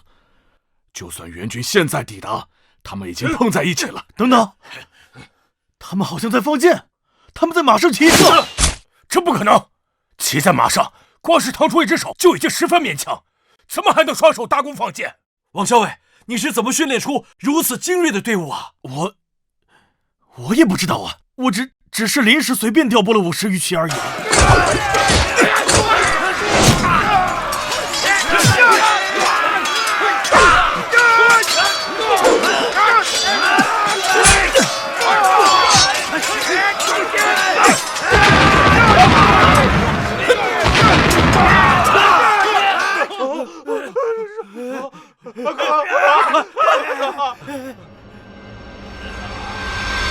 大颜50骑对冲匈奴100骑，全歼！秦将军，这马镫和马鞍竟然如此有效，不敢想象，竟然有一天能追上匈奴的骑兵，甚至腾出双手来战斗，还不从马上摔落，神了！这在整个备军的历史上都是从未有过的功绩。孟将军不得狠狠地奖赏我们？大家都别忘了，这都是谁的功劳？秦将军，秦将军，秦将军，秦将军，秦将军，秦将军，兄弟们，开选！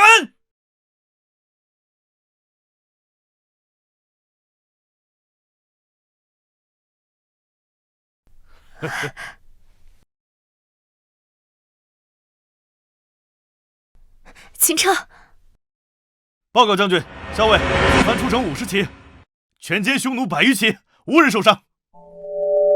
这是什么情况？这不知道。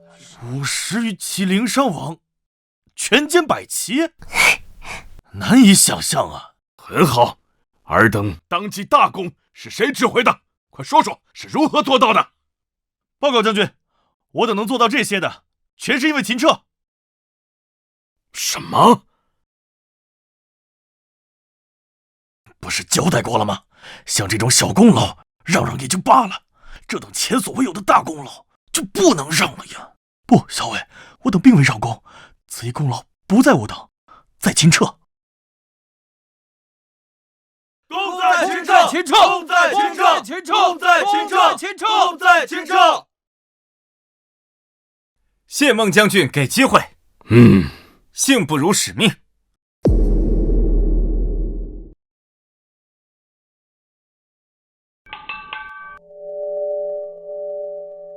竟然靠着这几个小装备，就能让大燕骑兵的速度提升1截，还能腾出双手作战。这东西也是你发明的？那是自然。太好了，从此我大燕骑兵不再落于匈奴了。若匈奴再敢来犯，就不只是驱赶那么简单了，我们可以翻手打回去啊！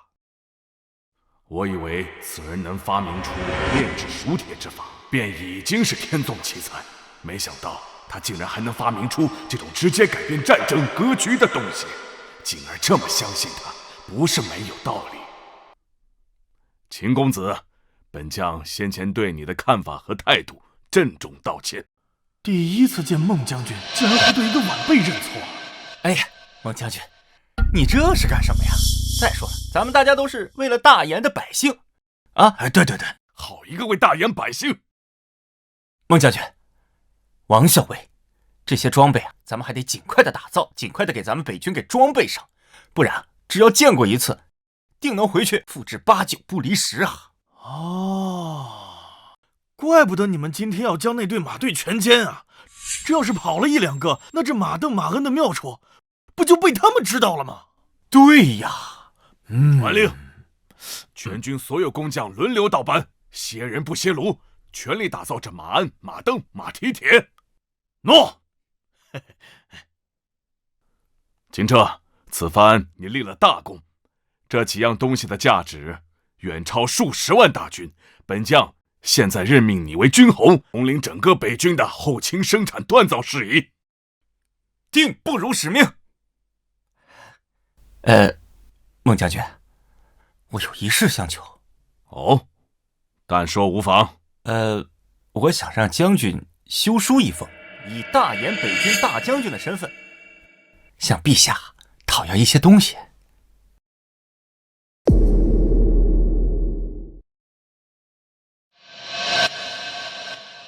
算算路上时间，车儿到北境应该已经月余了吧？回陛下，差不多1个半月了。也不知车儿在北境怎样。公子彻天资聪颖，在那军中定会表现不凡呐！军中不比外面，他那点聪明才智在军中并非有用。是，朕对他的期望不高，他能在1年时间内安安稳稳地做好一个武长，就算不错了。后续再寻找机会，慢慢积累军功，一点点升职。做个3、5年之后，若是能当个军侯，便值得夸奖。陛下，公子彻年纪尚轻，以他的才能，3年做到军侯，一定没问题的。陛下，陛下，景儿从北方回来，带回穆将军的军函，里面提到了公子彻的情况。这才多久啊？彻儿有什么情况值得一提啊？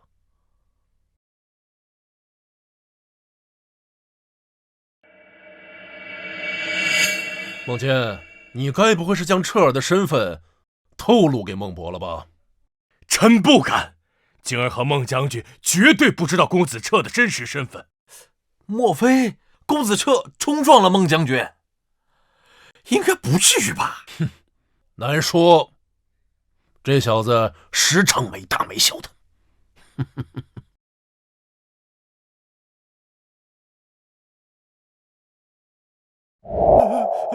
陛下您冷静，公子彻毕竟年轻，而且从未入过行伍，犯些错误也是情有可原啊。彻儿刚到北京，第一天便立功升为军侯。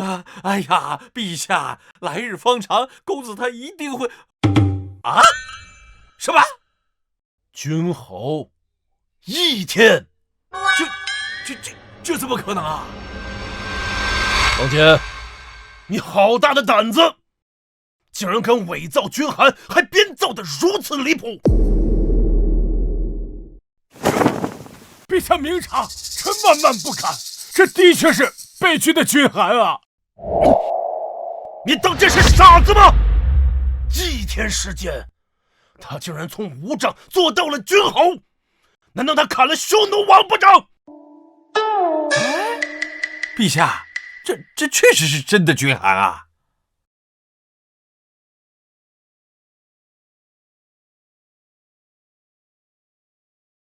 确实是真，这怎么可能？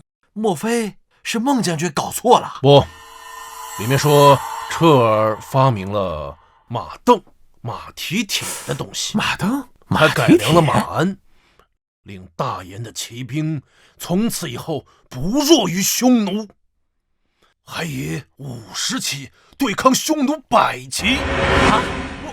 孟坚，不是少爷到了第一天就上战场了，有没有受伤啊？这写里写没写啊？50骑对抗100骑，零伤亡啊！不，全歼对方。陛下，就那么几个东西，有如此大的威力啊！陛下，静儿还说孟将军大为欣喜，直言或许从此以后，大颜和匈奴攻守之势一也。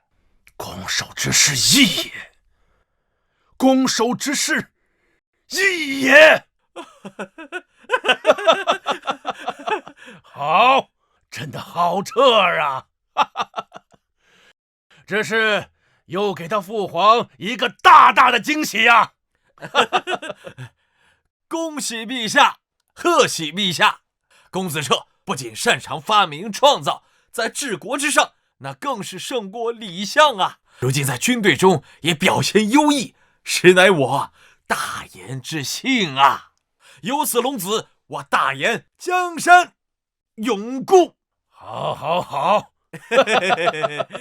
朕原本以为彻儿到北军需要经历个3年5载才能有所成就，如今看来，这时间比朕想象的还要快呀！好，这孟博在军函中说，要在全国范围内收集硝石、硫酸和木炭，供给北军。还说这是彻儿啊，这是要做什么？那硝石、硫磺都是炼丹炼药的材料，难道说公子彻要在军中炼制丹药，来医治受伤的将士？他竟然还会炼制丹药？这怕了。既然是彻儿的要求，便依他。蔡超，臣在。你同李廷成一起去办这件事儿，越快越好。是，臣领命。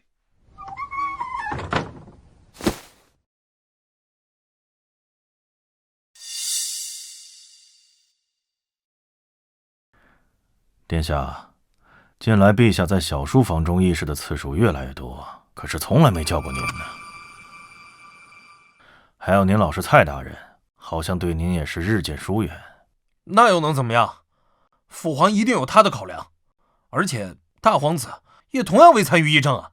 殿下糊涂啊！陛下现在最关心的是北方战事，北军连战连捷，孟博的地位越来越高。而孟博和谁的关系更亲近啊？大皇子于叔。堂兄，那我该怎么办？殿下，北军之所以连战连捷，是因为军中出现了一个奇人，只要除掉此人，对孟家、对北军都是一个巨大的打击啊！什么？一个人居然能对30万大军起到这么大的作用？没错，他的发明令大燕的骑兵甚至超过了匈奴的铁骑，还有熟铁演练法也是他发明的。殿下明鉴，此人乃是发明屈原礼与熟铁演练之法的人。我看谁敢动秦公子！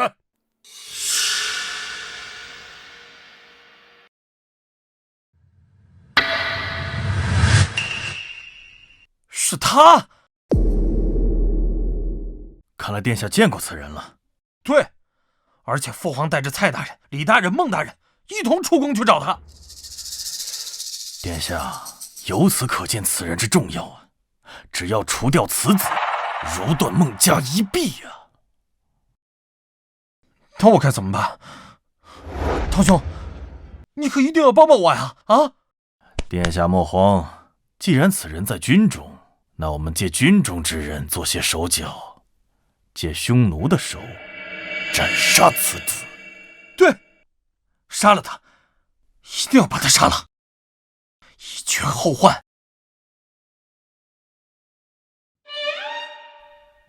哎呀，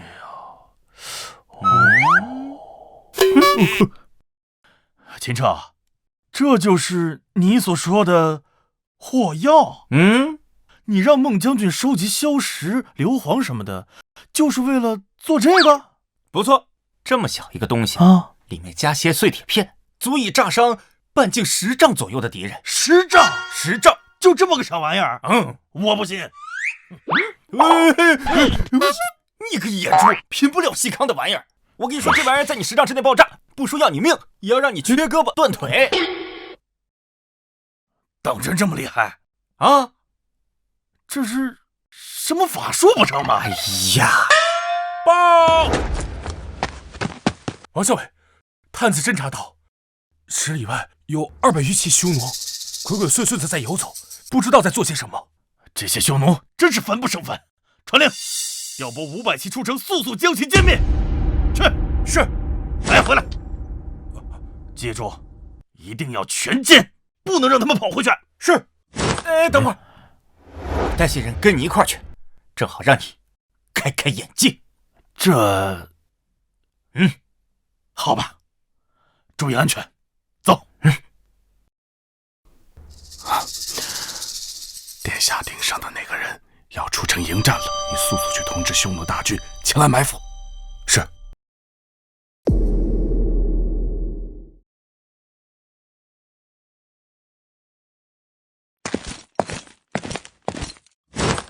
将军，又有小股匈奴骑兵前来骚扰。大约200余骑，大概是上次那100余骑被全歼之后，想来打探虚实。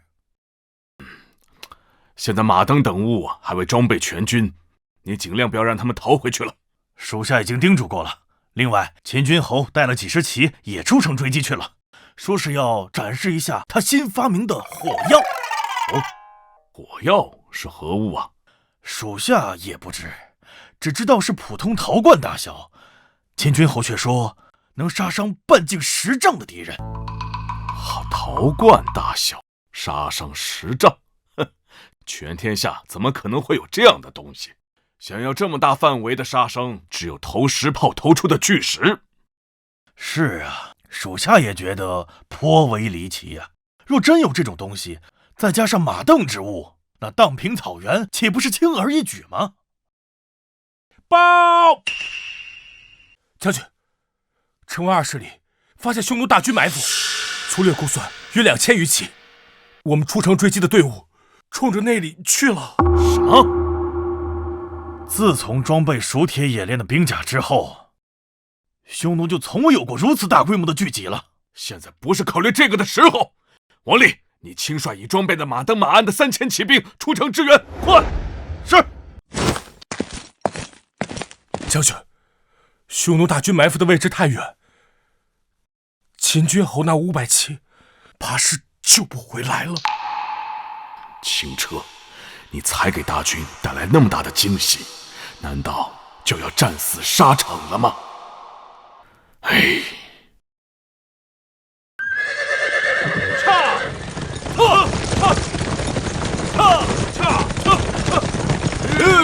距离匈奴大军还有多远？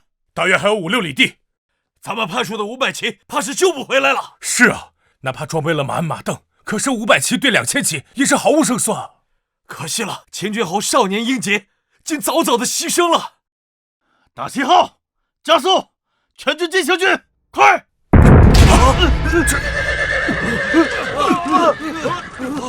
这是什么动静？怎么回事？雷鸣！是。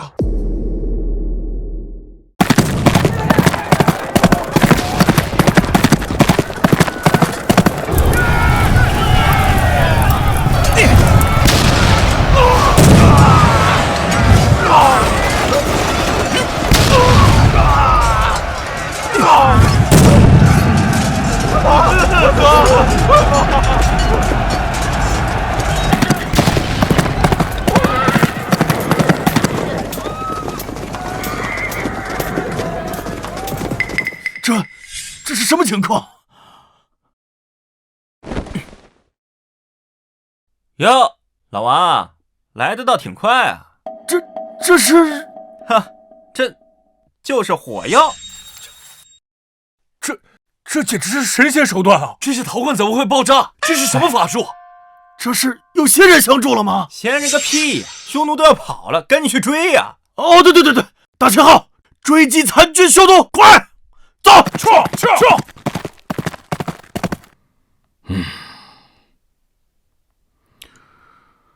哎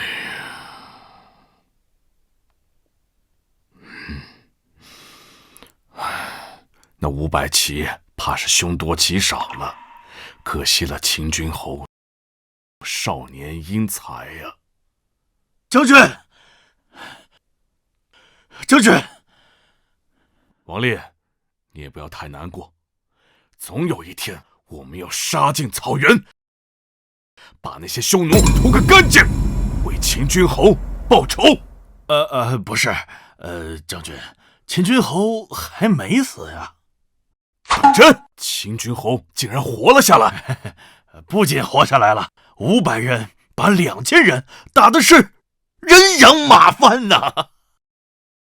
王烈，你听听你说的是什么屁话？500骑对着2000骑，哪怕是装备了马鞍、马镫等物，也绝无可能。属下没有胡言，句句属实啊，将军。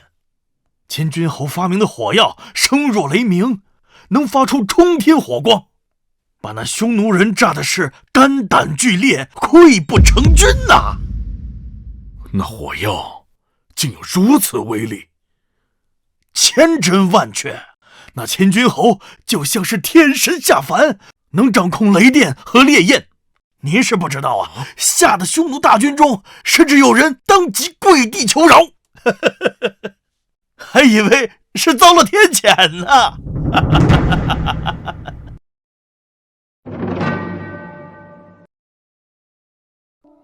这就是火药，这么小的东西，真有那么大的威力？咋的？那我给你试一个。不是，威力我亲眼所见，绝无半分虚假。如果在这儿炸了，那整个营帐都会被掀飞的呀！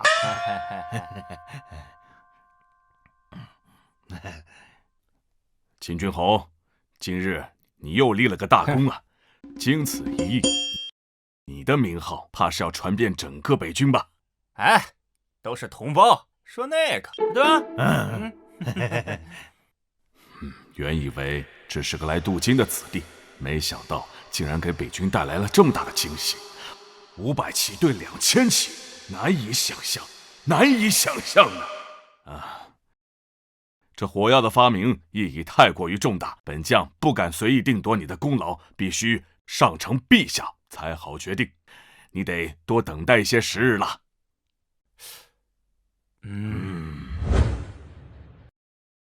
启禀陛下，有北军来的军函。哦，又有何事？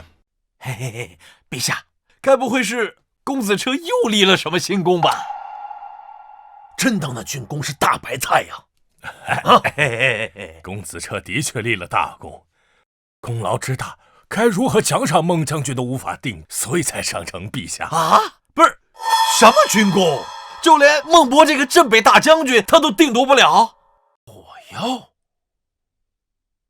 声若雷鸣，火光冲天，方圆10丈之内，非死即残。啊，不是，依陛下所言，莫非是天上落雷？这是彻儿所发明的东西。什么？公子彻竟然发明出如此神仙般手段的东西来？函中还说，凭借此物，以500骑将匈奴2000骑打得溃不成军。这太过匪夷所思了，让朕如何相信啊？哎，陛下，该不会是匈奴遭到了落雷天谴，被误认为是公子彻所发明之物的威力了吧？确有可能。陛下，孟将军此次随军函，还送来了一支火药，说陛下一试便知。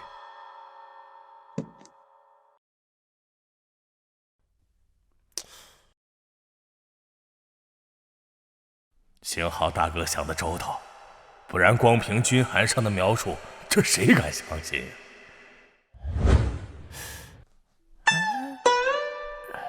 这么小，此物该如何使用啊？用火折子点燃陶罐上的引信，远远抛出去便可。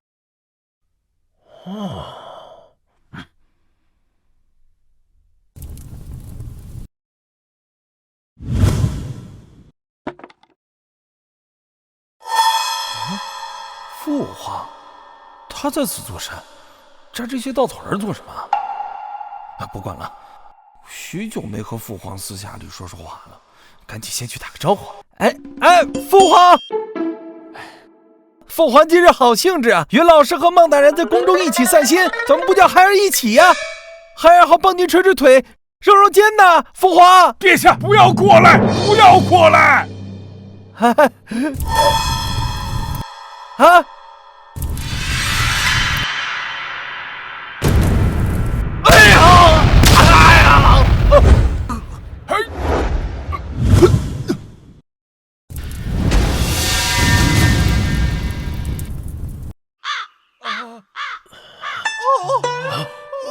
竟有如此大的威力！哎呀，神兵显灵，一定是神兵显灵了呀！殿下，你没事吧？有人要行刺本皇子，禁军！御医！胡儿刚才距离那火药有14、15丈远，竟也被掀翻。行了，不就是摔了一跤，破了点皮儿吗？冒冒失失，还有半分皇子的样子吗？父皇竟然不问我有没有受伤，还有这副态度对我，哼！相比于彻儿，胡儿当真是烂泥扶不上墙。彻儿说的没错，若真是让这种人继位，大燕怕是真的完了。蔡少，臣在。带他去找御医，别在这丢人现眼。诺。哎呦，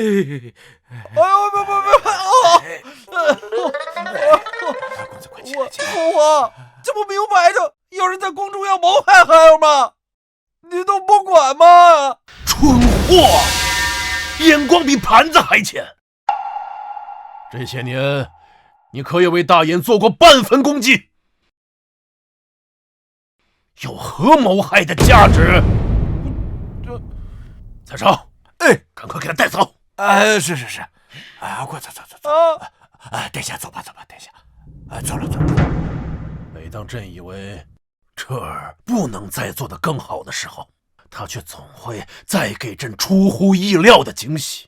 这火药足以改变天下格局，陛下，先前公子彻所讨要的硫磺、硝石等，就是为了制造这火药。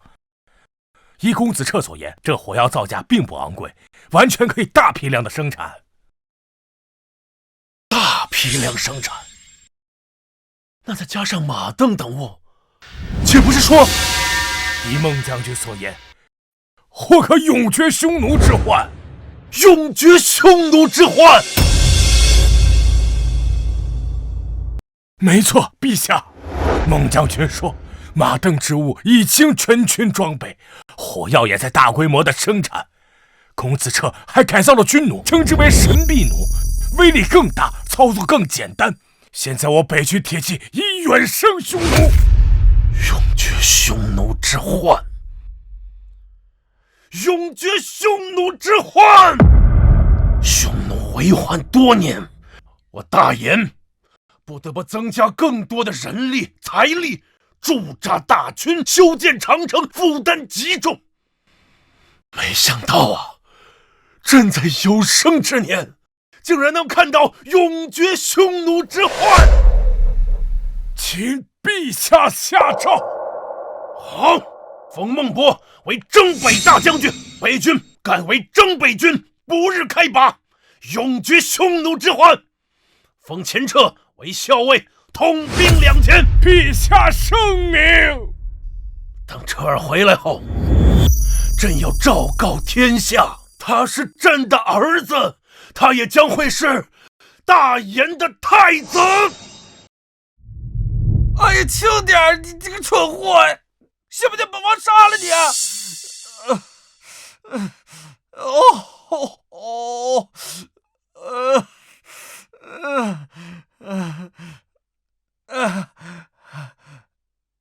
殿下，计划失败了。那个人不仅没死，反而又立了一个大功，发明了一种叫火药的爆炸物，威力巨大。有这小子在，孟家的势力怕是越来越大呀。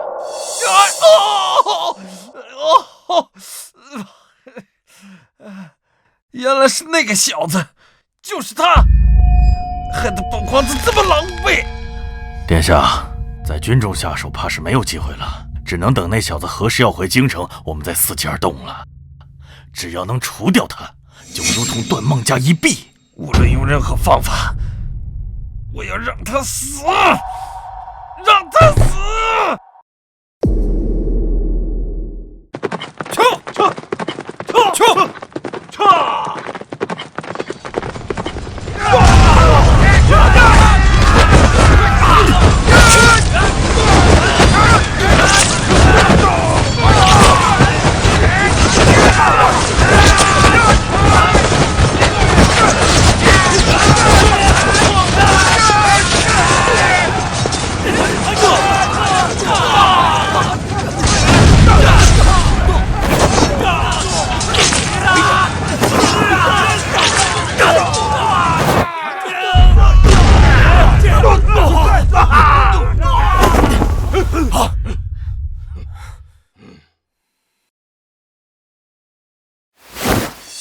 你就是匈奴王？不可能，不可能！你们大言的士兵怎么能杀入我草原王庭？大言的骑兵怎么可能比得我草原儿郎？白痴，时代变了。我不信，短短不到1年的时间，哪有什么时代？哪来的什么时代？我不信！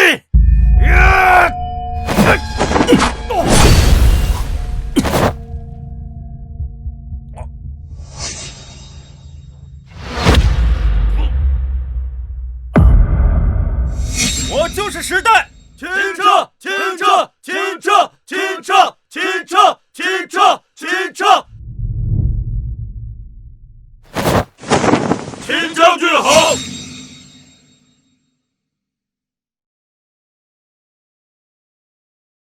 我王立好歹也是出身武勋世家，在北军待了近10年，更是你之前军中最年轻的校尉。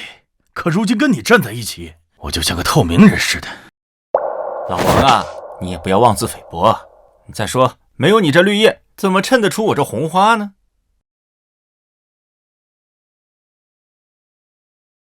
你们来了。孟将军，秦彻啊，秦彻，本将真是想不到，你的到来居然会带来如此巨大的改变。直到今天，本将仿佛跟做梦一般。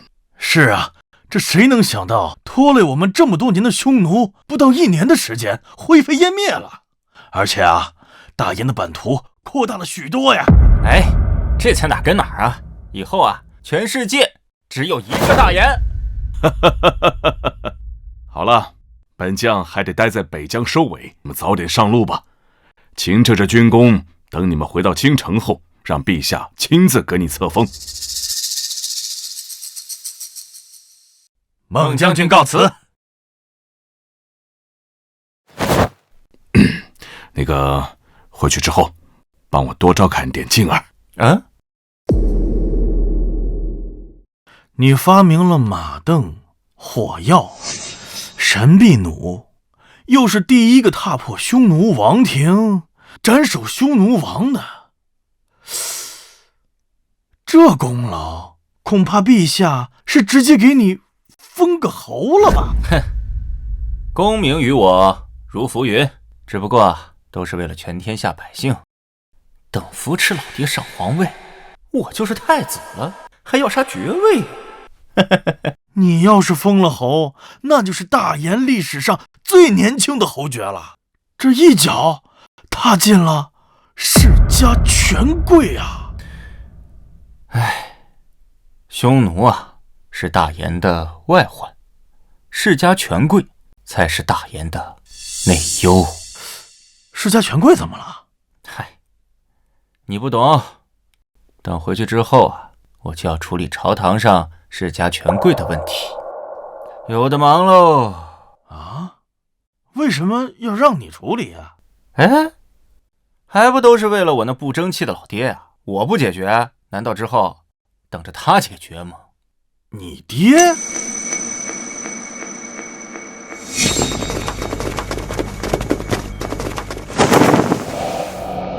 侧射！上！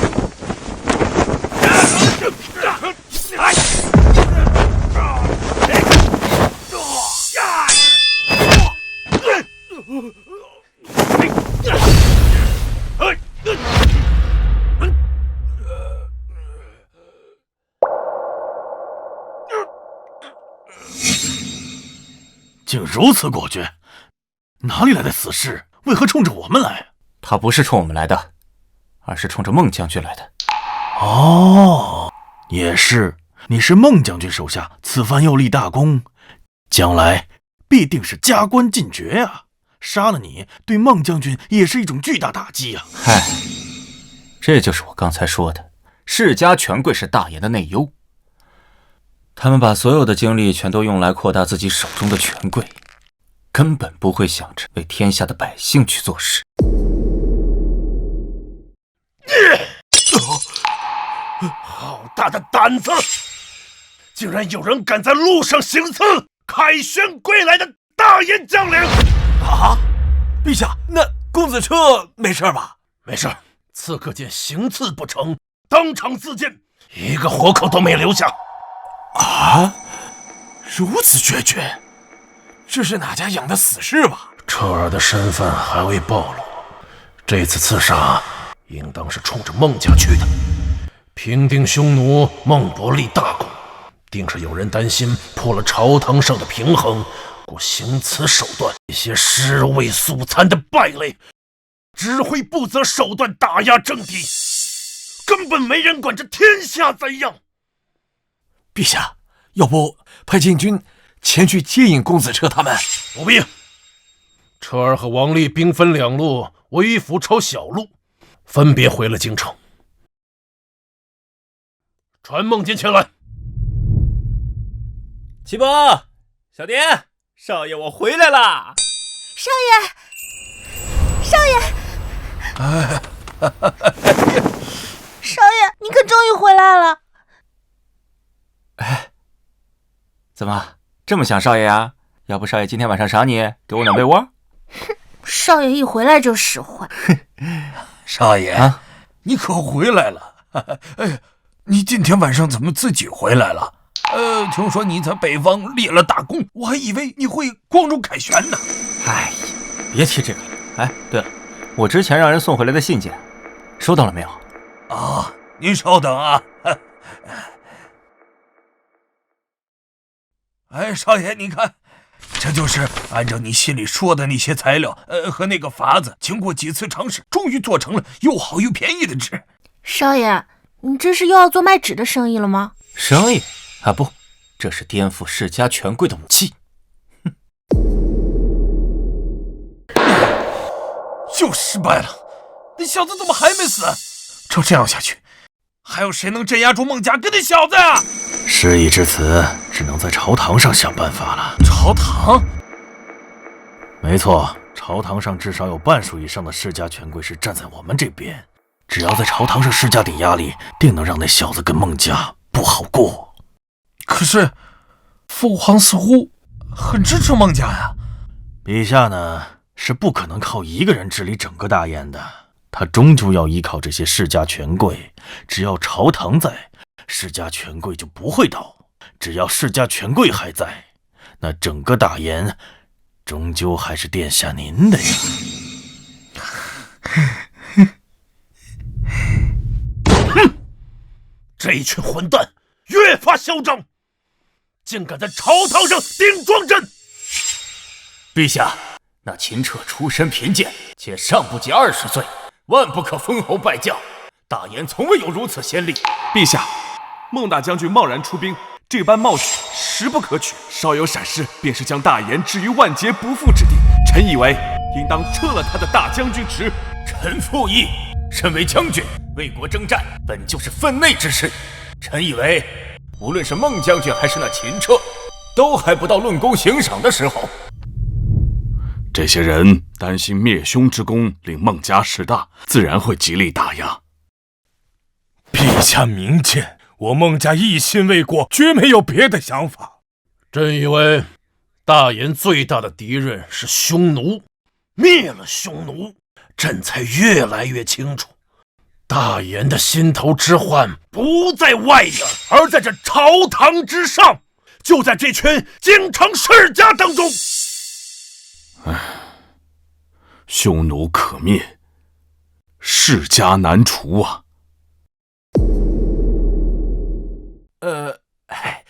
陛下，那昭告公子彻身份之事，请陛下三思。若此时公布，必然会引起那些世家权贵更猛烈的攻击。孟坚，给彻儿安排新宅了吗？回陛下，昨晚已连夜将公子彻接回城中的新宅之中。离孟府不远，臣已安排了孟宅的卫兵保卫公子彻的安全。住在城中，总会要安全些。李丁成、蔡超，臣在。你二人带朕去看看他，探探他对于封赏一事的口风。是。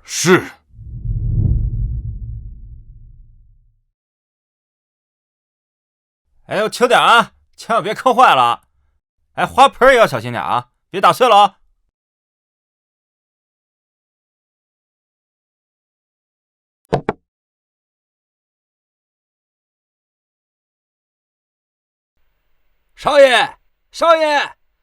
少爷，我们来给你道喜了。哎呀，哎呦喂！来，恭喜少爷，获陛下赏赐。这大宅子呀，真是气派呀！哎呀，这陛下呀，比我亲爹对我都好啊！你看我回来这么久了，我连我亲爹的影儿都没有见到啊！哎呀，这毕竟北方有这么大的事情，秦老爷他得到处打点打点吧。是啊，这回在北方立下如此大功，想必不久便会封侯拜相啊！到时可别忘了多多提携我们呢。这哪有这么容易的呀？啊，顶多呀赏一些钱财，哎，升个小职就不错了。哎，你看朝廷上面这么多的世家权贵，又怎可看到一个孟家世大？又怎可看到我一个草民变成一个贵族呢？公子不愧是公子，看得如此通透。哎呀，公子切莫因此与陛下产生芥蒂，这朝堂之上，实在是阻力太大。是啊，公子，世家权贵自古有之，这也没办法啊。谁说没有的？有的。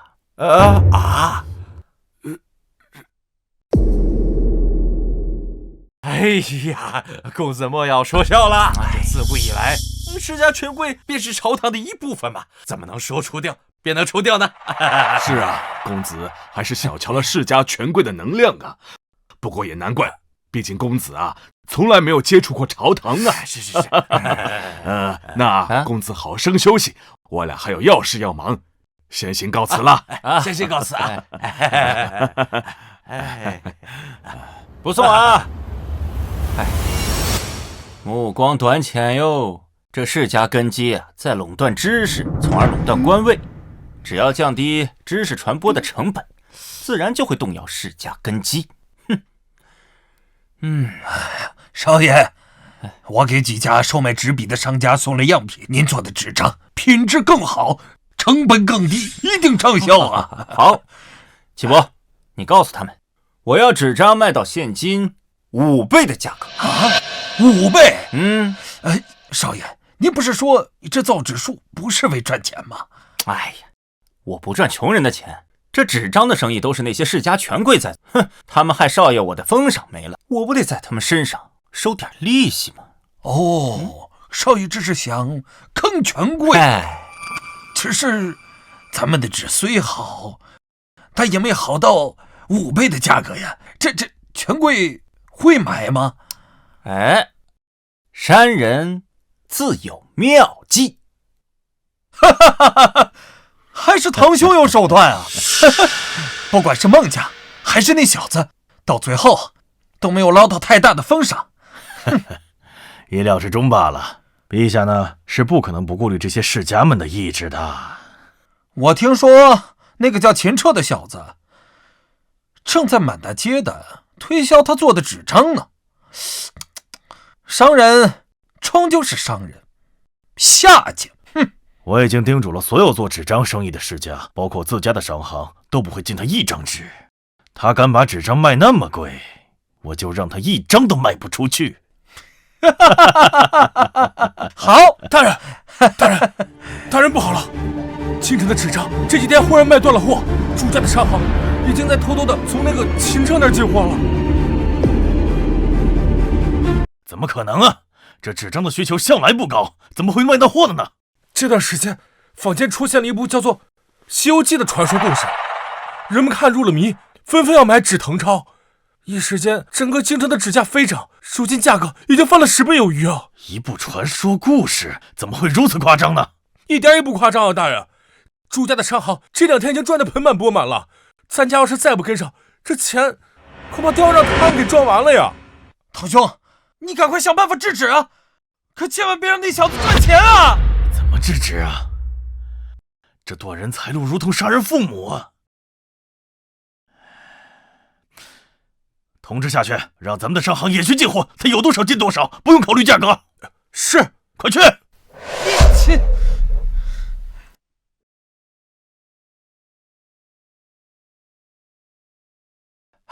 少爷，你算的没错，就连皇室宗亲背景的商行都来找咱们购买纸张了。意料之中罢了。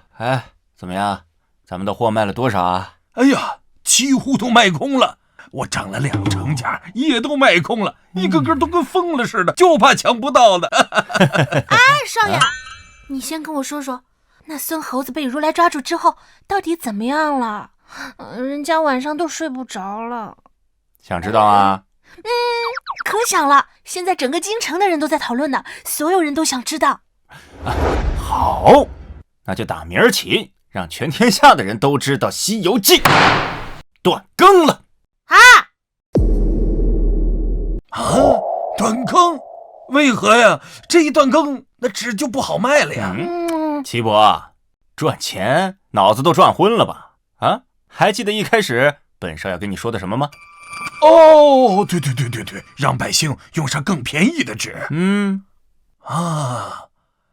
原来如此。这《西游记》一断更，这纸就不好卖了。那些世家的商行不可能任由那么多纸烂在库房里，他必然要降价甩卖。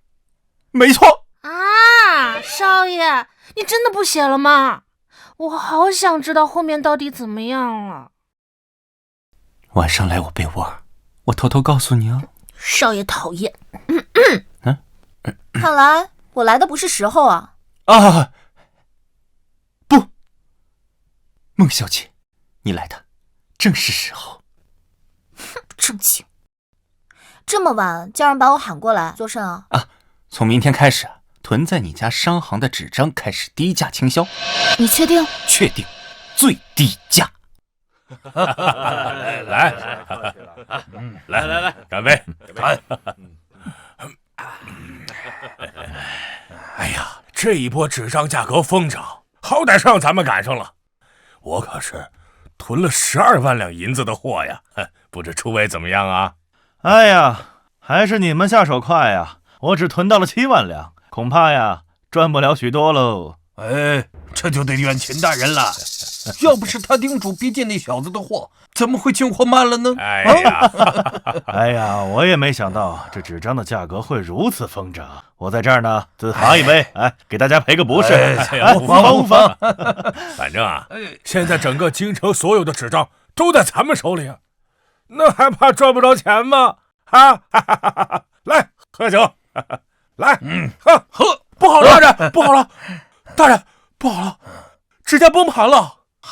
价格是原来的1%都没有。什么？这纸张的价格一直在疯涨，怎么会突然间崩盘呢？怎么回事啊？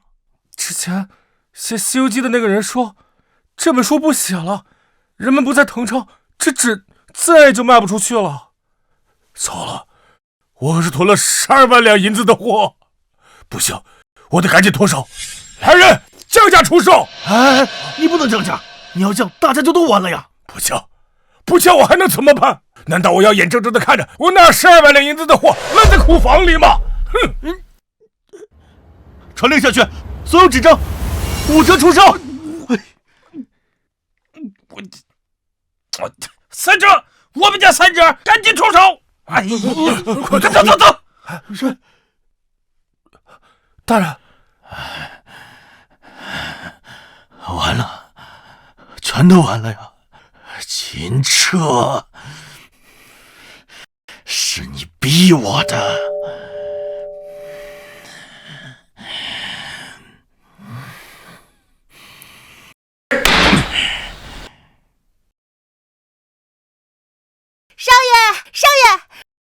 少爷，纸价果然崩盘了，现在已经低到比我们成本还低了。好，静儿，快去外面收纸，就这个价格，有多少就收多少回来。你又全部收回来干什么？印刷。齐伯，雕版都刻好了吗？都准备好了，只要纸张一到，立刻就可以印刷了。好，印刷是什么？廉价的纸张再加上印刷术，就能让全天下的知识冲破世家的垄断。你要印什么？法家典籍、农耕之法、锻造之术？不是造纸术和印刷术，这2样技术就是斩破世家根基的一把利剑，而我要将其公之于天下。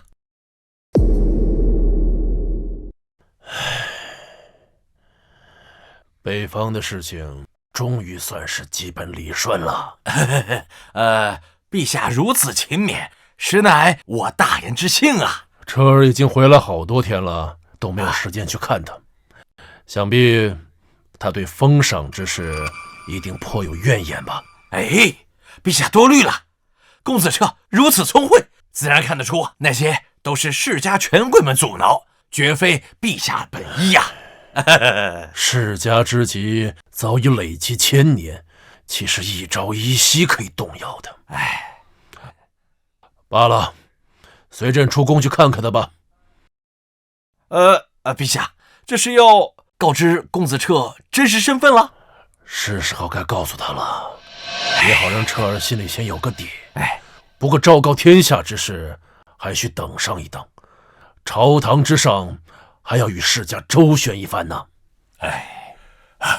陛下，陛下，孟大人，何事如此心急啊？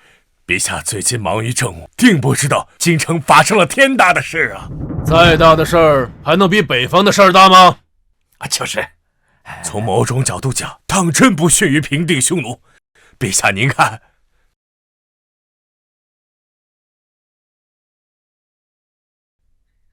这种纸张头一回见，竟然比宫中的还要好上几分。陛下，你再看看里面。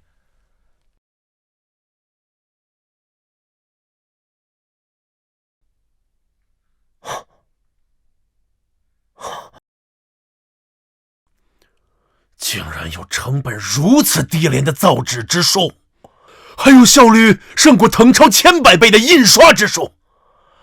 有了这2种技术，天下百姓皆可读书学习了。据公子彻所言，这2项技术便是斩向世家根基的2柄利剑。你是说，这也是彻儿弄出来的啊？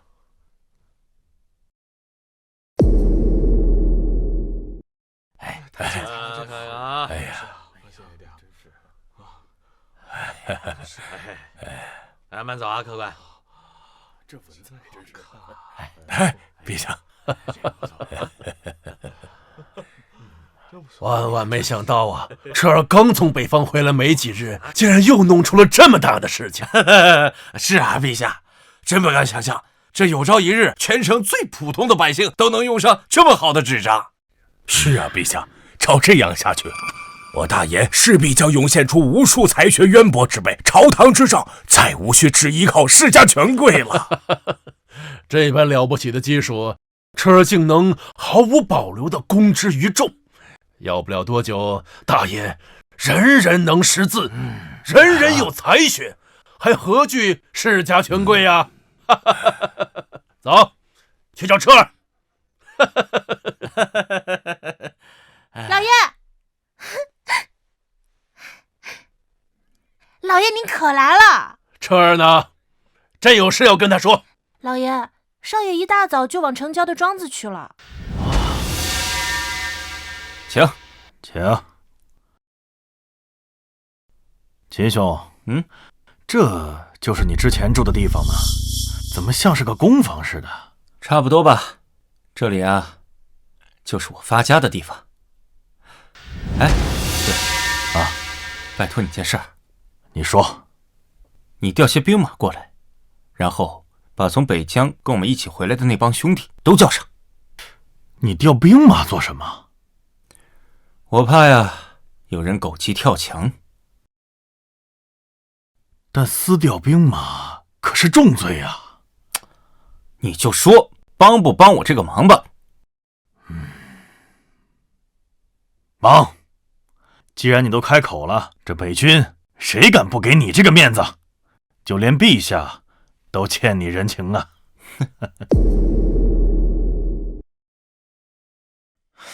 秦城，你到底是怎么搞的？本皇子早跟你说不要去买那小子的纸，现在被人家白白算计。许多世家告状都告到我这儿了，不知多少钱被丢进了水里呀！殿下，现在还是计较那些钱财的时候吗？世家的根基都快被那小子给挖没了。什么？这么严重啊？那小子好恶毒的手段，照这样下去，不出20年，朝堂上的世家就会变成无根之水，到时候没人支持你继位了。那我该怎么办？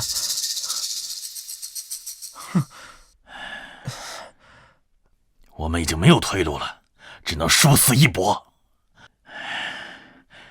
调集禁军，踏平前车子郊外的庄子，在京城内搜集所有的书册。可是，只有父皇才能调集禁军。你不是皇子吗？你不是想当太子吗？那你就是未来的大燕皇帝啊！怎么调不了禁军啊？你要是再优柔寡断，你这辈子都别想。我没有兵符啊！没有我们可以造啊！造？连你老师都不管你了，你还想依靠谁呀？这次你要不狠下心来，这辈子没机会当太子了。好，我干。这这写的真有意思。是啊，我看看你的。都上瘾了，哎呦，这怎么回事啊？怎么了？陛下有令，这庄子内违法制造、传播禁书，所有人交出禁书，束手就擒。我乃大研北军校尉秦彻，是谁敢胡乱造谣啊？他可是大名鼎鼎的秦校尉啊！我听北方回来的兄弟说了，秦校尉的功劳足以封个大将军，可不知为何迟迟没有封赏。为何我们要对着秦校尉？秦彻，你身为大研的将领，却做出违法乱纪之事，你要造反吗？哼，空口白牙，凭什么说我造反？就凭本皇子说的。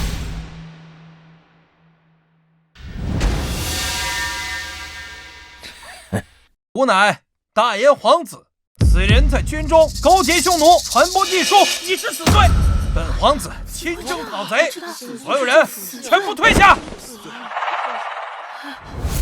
秦先生他发明了屈原礼、收天冶炼法，是他让我们吃饱了饭，他不可能是什么罪人。就是啊，不可能。若不是秦先生平定了匈奴，我的丈夫和孩儿现在还在北方服劳役修长城。说的没错呀，秦先生就是我家的大恩人。秦先生现在又改良造纸术，发明印刷术，是他让我们普通人都能看上书册。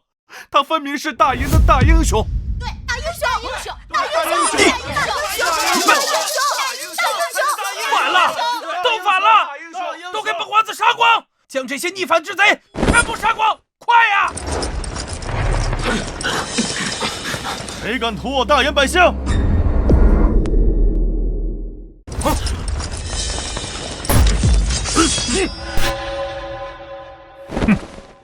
皇帝，他胆！看看本皇子是谁？抱歉，太远了，本校尉看不清楚。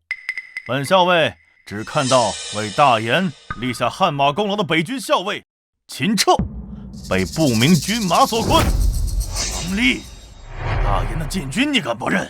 胡二殿下你敢不认吗？哼！问问我身后的将士们，他们是认你们，还是认秦校尉？秦彻！是北军的兄弟，这到底怎么回事啊？是啊，我们禁军怎么和北军对峙起来了？这是不是弄错了？胡二殿下，本校尉若是没记错的话，就算是皇子，也无权调动禁军吧？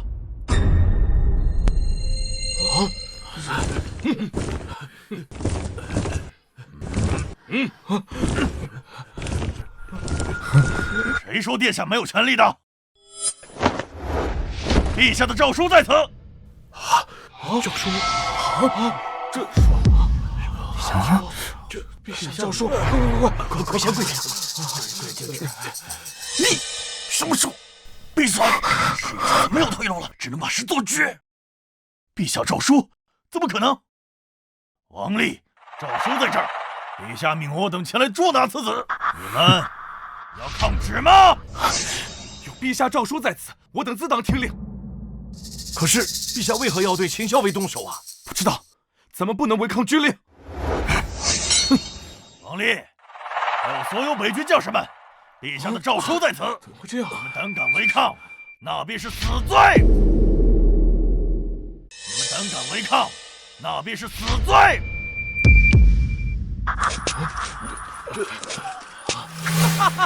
好，快把这小子给我杀了，踏平这个庄子！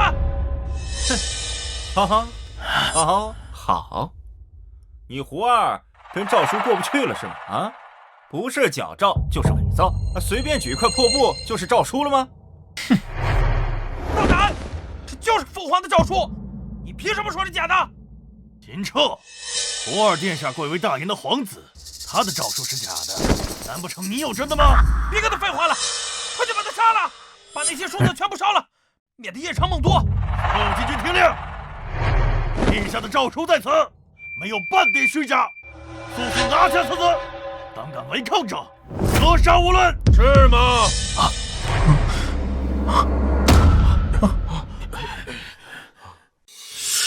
陛下，父皇，哎呀，哎呀爹，你这种时候你冒出来干什么？你不看个场合呀你！这儿，今日便让你重新认识一下为父。什么出息呀？这让你装什么？少爷，你就相信老爷啊！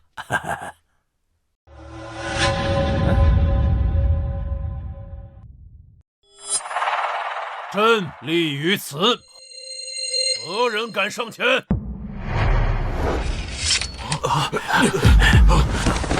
参见陛下。参见陛下。啊！没错，咱们的老爷便是当今的皇帝，这普天之下的第一人。而公子你，不，殿下你便是大燕的皇子啊！那我一直在劝始皇帝做自己的法。父皇，孩儿错了，父皇，孩儿也是一时糊涂，父皇。都是秦城蛊惑孩儿的，父皇。终究还是我输了呀！我的好伯父，我在下面等着你啊！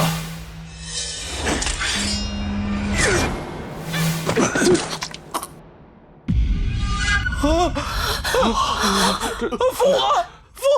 孩儿错了，父皇原谅孩儿吧，父皇，孩儿以后一定听话。再给孩儿一次机会吧，父皇，再一次机会。太让父皇失望了。来人，是将胡儿下入天牢，等候发落。父皇，为什么？就为了那个小子吗？父皇，我可是你的亲生儿子呀，父皇，你不认我了吗？啊？那朕今日就昭告天下，秦彻乃朕的子嗣，是朕流落在宫外的皇子，同样是大燕的皇子，同样拥有大燕储君的资格。见过彻皇子，见过彻皇子，见过彻皇子。奉天承运，皇帝诏曰：今有皇子彻，秉德明睿，文武兼资，功昭于天，德备于下，致屈原之礼，以旧耕之器，省力备耕，利百姓农耕。革炼铁之法，以青铜之盾，坚甲利刃，强大燕兵马，率北军之兵，靖边疆之患，扫学黎庭，安天下山河，创新职之方，以竹简之众，价廉物易，惠天下学子，创印刷之术，以手抄之繁，千卷同文，开万民治时，立嗣以贤，国之大本。皇子彻上承天意，下顺民心，德才兼备，堪成大统。今告天地宗庙，立皇子彻为大燕太子，总领东宫诸事，辅理朝政，布告天下，贤使之文。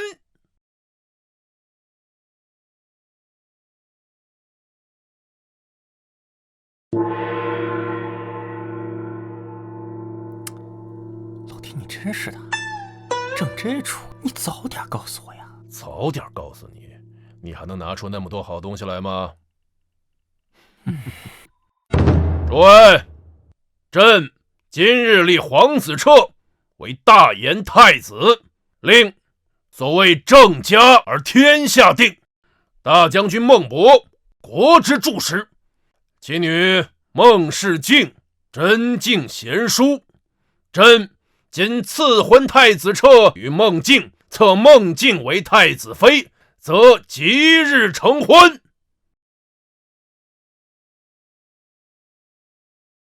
谢陛下。你看看，我就说，咱是一家人吧。正经的坏东西。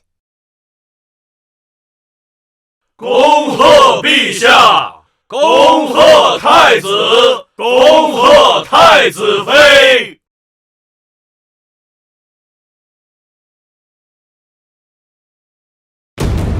这儿，如今身为大言太子了，还有没有什么新鲜东西能给朕看看的？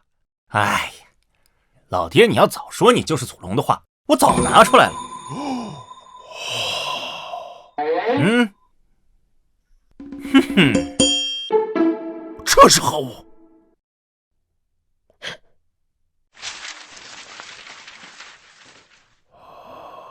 世界地图。